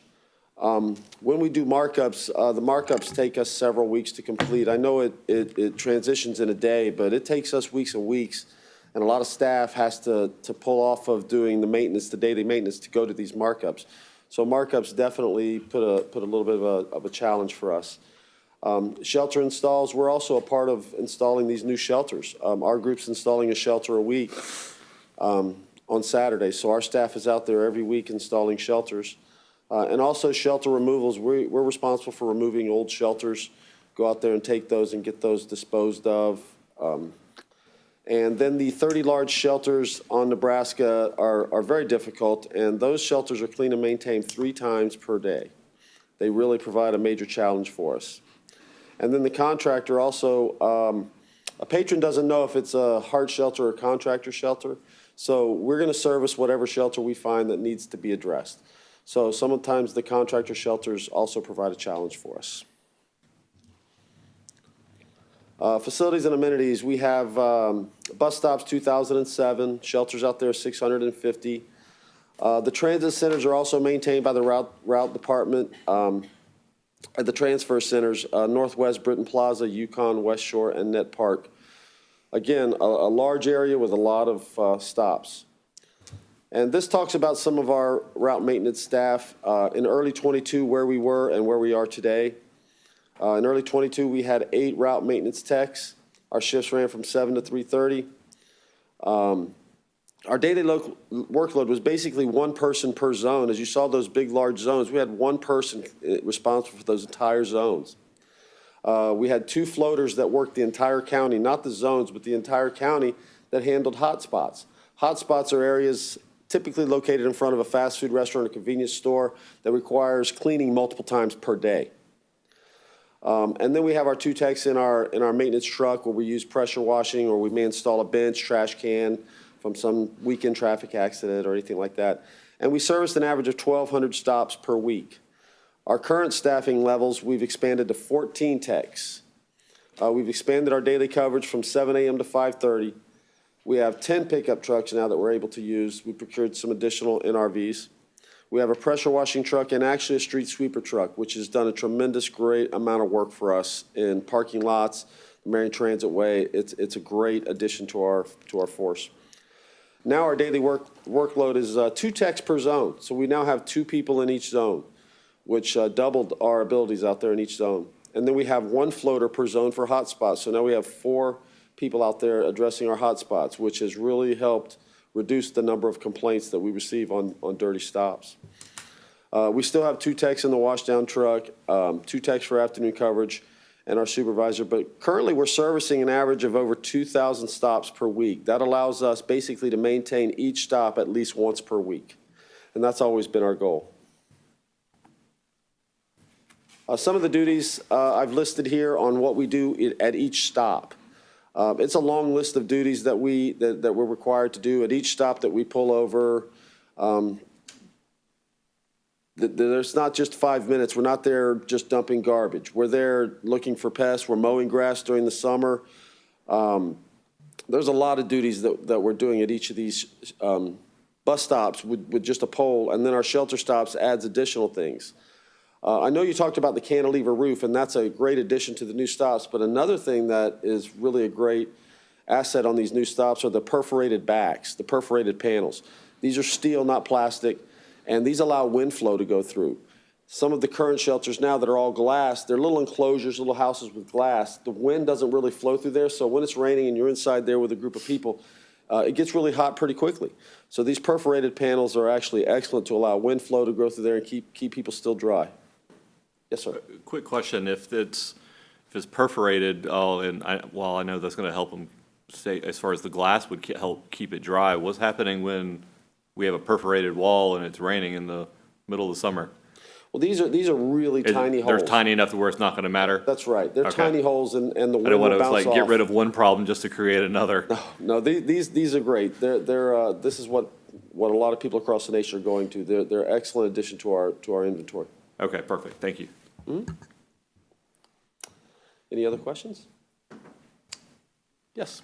I just wanted to say thank you for this presentation. So it looks like we have very much increased our maintenance staff from what it was in the past. All the details were really good to understand and know. And thank you for saying about the perforated walls, which I'm sure I wouldn't have known because it wasn't obvious yet. I really want to go out and see make a point of seeing some of the new shelters and looking at them a little bit. I think I've seen them in other places. But I wondered, you said something like, I didn't understand what it meant. Markups take you off of, when you're doing a markup? Our service changes, things that Mr. Alvarado were talking about and discussing earlier, as those things are implemented, there's a long list of items that we have to do, changing bus stop signage, changing schedules, putting together things, mounting these signs out there, and then the actual implementation day. It takes a lot of our personnel a lot of time. So we're not as able, we don't have the ability to focus as much on the trash detail and the shelter maintenance during those markups. So it's a challenge for us to get both things done. We make it happen, but it's just a challenge. Thanks. I didn't understand what a markup was. I'm sorry. And that's okay. I was just interested. And my other was, and that would be something I think that really should be presented here when you put together some metrics, and Keep Tampa Bay Beautiful is probably a good place to start in terms of the Adopt a Shelter. And I know we have Adopt a Pond program in the county and some other things like that. I would love to hear all the relevant details with regards to that, so that we could, understand and promote it, because I think that there will be people that will be very interested in volunteering, but I'm not sure how, all kinds of people are adopting roads, as we know, as well, to clean. But it'd be really good to understand more. Sure, and that's the same group, the Keep Tampa Bay Beautiful does the Adopt a Highway. It's taken us about 6 months. I provided them with lots of information, lots of detail, and they're finally getting ready to put the program out, and they're very confident that we'll get lots of people excited about this opportunity. And I know that I'll get with marketing and everybody and make sure that we talk and communicate about especially our first one that's adopted. It'll be really nice. And then as our numbers start growing, I'll be absolutely proud to share those numbers with you. This is really great because it's so important, and I think it's been too long at too low a level. So I think this needed increased attention, and I'm glad to hear this detail. The only thing I kind of ever heard before was that I think I heard that Florida and Nebraska were handled by some kind of staffing contractor that we had, and then that the other places were done with the signage. I didn't know any more detail than that, so this is very good to hear, and it's very important, and thank you for your work in this, and I can sense your enthusiasm. Thank you. So thank you for making our stops and shelters so much better. Okay. Any other questions or comments? Thank you very much. Good presentation, both of you. Thank you. Okay, last presentation for the day is the heavy maintenance facility from Kathy Zikafos. Welcome.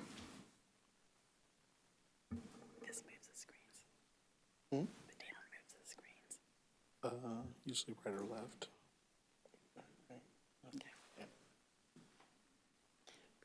Good afternoon, Chair, committee members, and Ms. LeGrand. I'm Kathy Zikafos, Director of Procurement and Contracts Administration, and I wanted to give an update on the heavy maintenance facility project. In October 2022, HART issued a request for qualification solicitation for the heavy maintenance building project management consultant. The solicitation process for the consultant services was in accordance with the Section 287-055 of the Florida statute as it relates to competitive negotiations in accordance with the Brooks Act. The resulting contract will have 3 phases. The first phase for is anticipated to be 6 months from notice to proceed.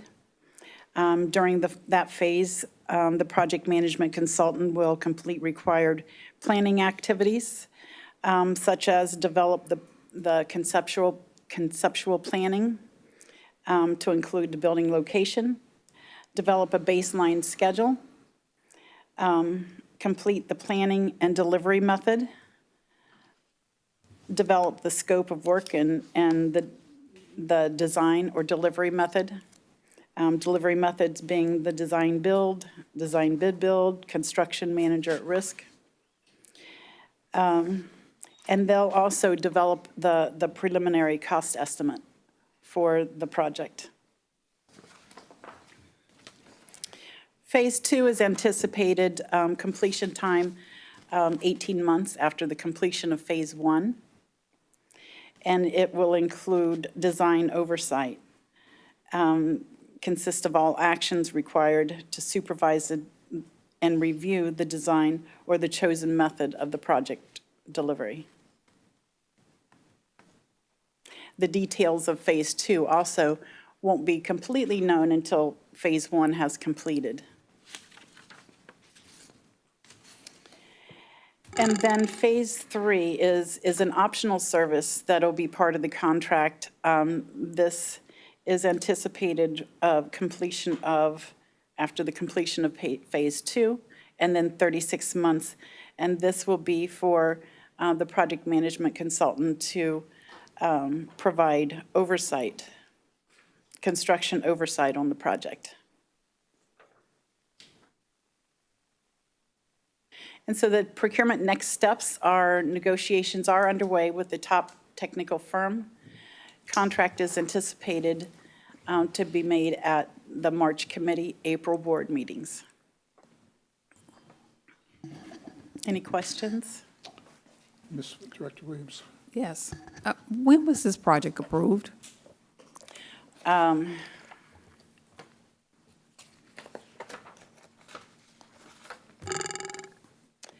want to say June or July.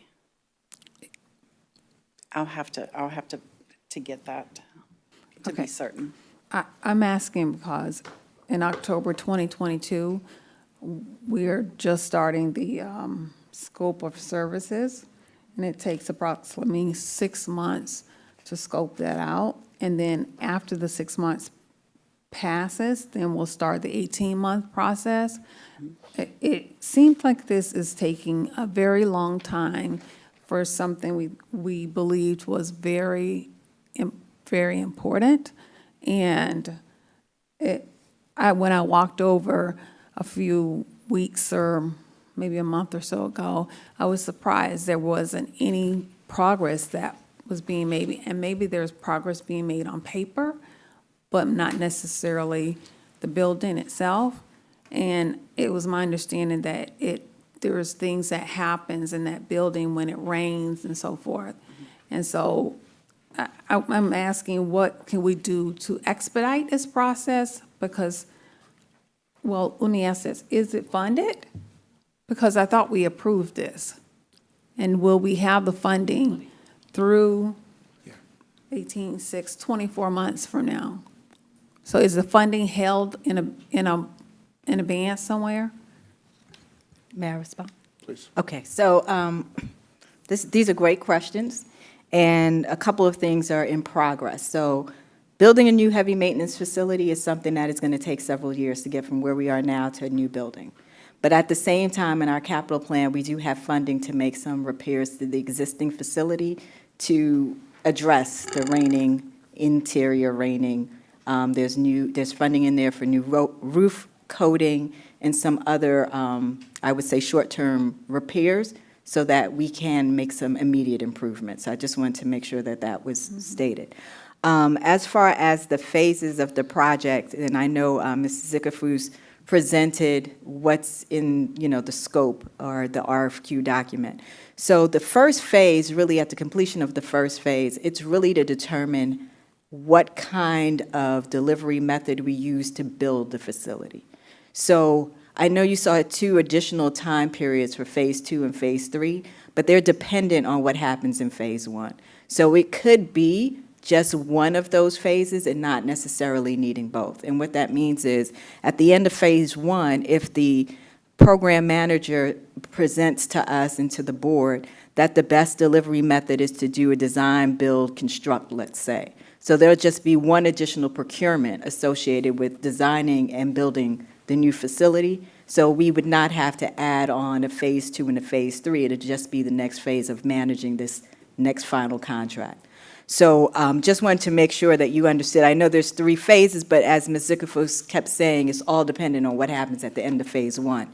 As we go through the process, of course, we're going to prioritize moving forward in the most efficient way and the most expeditious way that brings the most value for HART. And the contractor will know that that's what we want them to also include in one of their criteria. Regarding the funding, so there was a little delay between the time, and I would say it was last November, I believe, November of '21, where we went to the county and got the county, Board of County Commissioners to agree to give us, I believe, $15 million towards a project. And then I want to say at the beginning of '22, we continued having conversations to get the dollars together.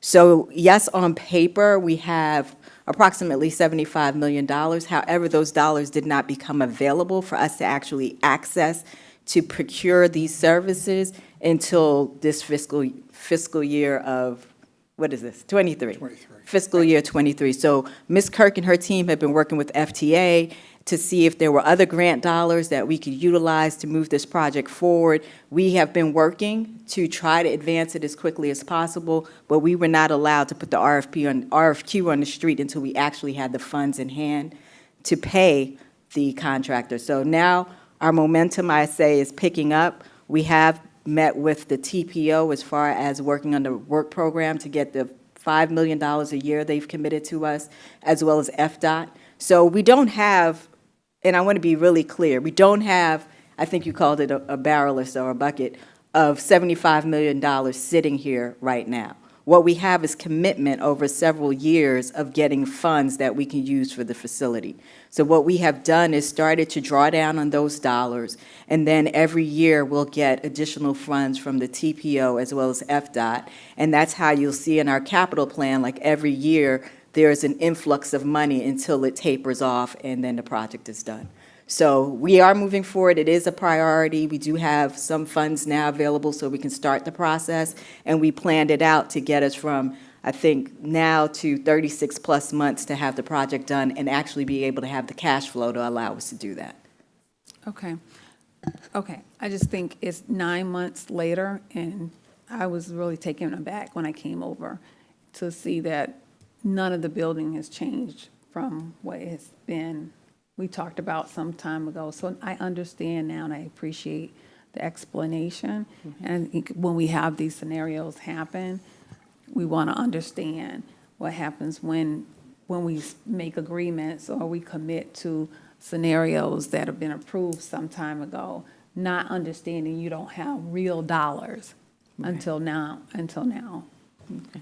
And then I can have Mr. Smith talk about the roof resealing project for the heavy maintenance facility, if you don't mind coming forward. And I will say that, we are going to find out in this first phase.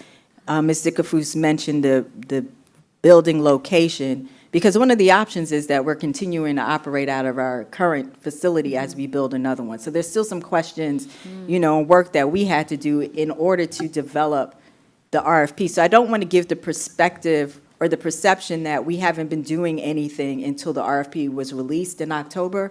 After we had the meeting in November of '21, then we had the top of the year, then for a couple of months, we worked with an outside expert to help us actually put the scope of work together for the RFQ.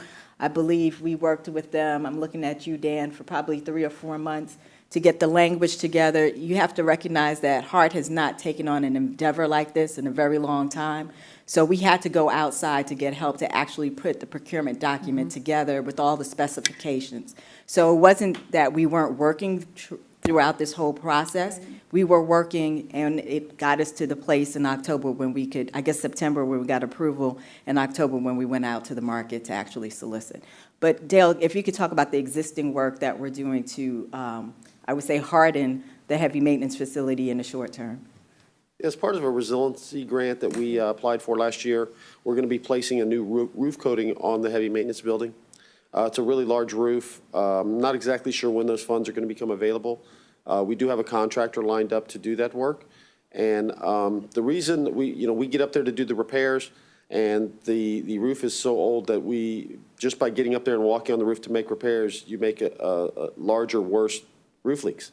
So we've determined that we're going to try to wait it out, hopefully get this thing done as soon as possible so that the roof is actually coated, and that'll give us a 10-year warranty on that roof, so the roof will be good, and that'll get us through to the 5 years when the new building is being built. Quick question for you on as far as when the dollars are going to be available. Are the dollars going to be available just straight up, we get the grant, they release the money to us, or is this going to be one of the problems that we had where we have to have a certain amount of our funds available to be able to draw down some of those dollars? So yes, the FDOT dollars do require a match. Okay. And that's why, if you remember that pie that Amanda showed, and then there was the blue for HART, and it said 11%. So that's taking into consideration the dollars that we have to use to match the other funds that we're receiving. Wow. Okay. And just one quick comment. I'm having built some of the buildings, not $100 million buildings, but some of these bigger buildings, that are in the tens of millions of dollars. I'm really glad that you got out in front of the PD&E part first, because of how long that stuff takes sometimes. And, we weren't waiting to be able to have, the whole pot. While I understand having the whole pot is always better, but, we're at this big project. We're going to have to be able to work on it and be ready to go at any moment, because I know that we're working hard to be able to, get all those additional dollars that we need to be able to be ready to go. So I'm glad that we're planning ahead and that we're going to be, as soon as we do have the actual construction dollars ready to be able to go, we're going to have the plan from whoever we're going to be working with, be ready to go. We can hit the ground running on that because of the importance of that. This facility is going to be a game changer for us, and we need to get that bad boy done as fast as possible. Director Kemp. Several things. One is, in terms of the local match for FDOT, the county putting up 15 million, I think the city put up 3 million. That is where the local match is, right? It's not coming from our other reserve funds. So we also have a HART local match that's outside of the county and the city of Tampa. Oh, how much is that? We have approximately $10 million coming from HART. Okay. Right. So, we're making application, I know it was quite difficult, but to the FTA, again, for facilities grants, when is that coming up? That application is due, I want to say, February 27th. Mm-hmm. So we're in the process of applying for that now. We have a consultant who is working with us on that. And that's for like about 20 million? 25 we're asking for. 25, and that's kind of what we've calculated the outstanding to be, because so far the numbers are up to 75 million, and that includes, I guess, the 10 million from HART, and then another 25 million would be the 100 million. That is correct. And that's what we're looking at for what the costs would be? Based on previous estimates, when I walked in the door, there were several studies that have been done working with Linda Crescentini and her team, and they did some analysis to update their previous numbers, and we landed on 100 million. So we're hoping, again, phase one of the scope for the program manager is to go through and validate our numbers, make sure that we can stay within that dollar amount, and then find ways of efficiencies. And that's why the project delivery method is important, because depending on the method we choose, we can have more cost savings, but there's trade-offs. So if we go the route with a design, build, construct, a design, build, then HART won't have as much, I would say, control. I mean, it's still our contract, so I don't want it to seem like we won't have any, but we won't have, excuse me, I'm so sorry. I'm sorry. We won't have as much control on the day-to-day, everything that gets changed. Because you step back a little bit and you say, these are the specs that we have on a high level. We want a facility, we want to accommodate these number of vehicles, we want to accommodate this kind of propulsion system. You guys do what you can do within this dollar amount. Or do we want to be able to say the break room goes here, and this goes there, and we want a gym here, and that's a different delivery method. So we have to work with the preferred or the selected program manager, have them help us to understand the trade-offs. We will come back to you and present the trade-offs, and then land on a delivery method, and then work aggressively to get that done. I would as well add this, just, and I'll probably repeat this. When I first, when we have our full meeting, when I first came onto the board in the first few months, and that was in the end of 2016, 2017, basically, my first full year, we were presented with designs for a new facility. Then we were informed that we would be raising money for it, and at some point, it just totally dropped off the radar as any kind of project. And I also learned that if we had the sales tax and with the increased funding, we would be, despite the immediate problems of the size, the roof leaking, very, very serious deficits in this 1950s trucking facility that we adapted to our use, that we would have nowhere near the space for an increased bus fleet under the current facilities. And if you all have seen the pictures, I think we all have, of even the parking lot flooding with, the water up on the tires, the wheels of the buses. It's desperately needed, but I'm glad that for the first time, and, I know for a few years it was kind of wilderness around here. I'd be like, are we still looking to do a facility? Isn't that critical? But it was just like nowhere. It was nowhere. So I'm really happy to see that it is somewhere that we are moving towards it. I also, if you can imagine, in 2017, having seen a design and that we hired an architect, it's kind of like, I'm going like, wow. You know, we haven't moved too far, but I can appreciate what's needed to do the pace as expeditiously as possible.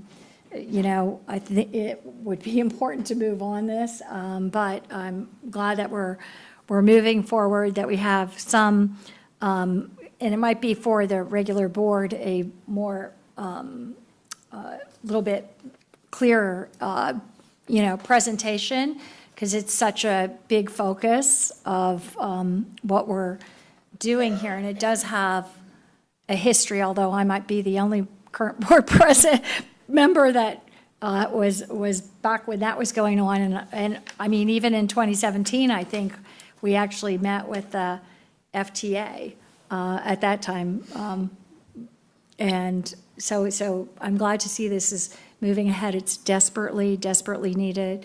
It's very, very important, and however we can move expeditiously. I didn't realize that HART still had a 10 million contribution to that, so I don't know if, I would love to see that at some point, I don't know how. Right, go away. That we can somehow get, you know, deal with that, but we'll just have to see how it moves forward. And just one comment, we are planning to do a more detailed presentation. The hope is to get the contractor under contract so they can present to the board what they're going to do and provide some of the technical information that we as staff don't have. We show the timeline of March coming to the full board and then moving forward with a notice to proceed in April.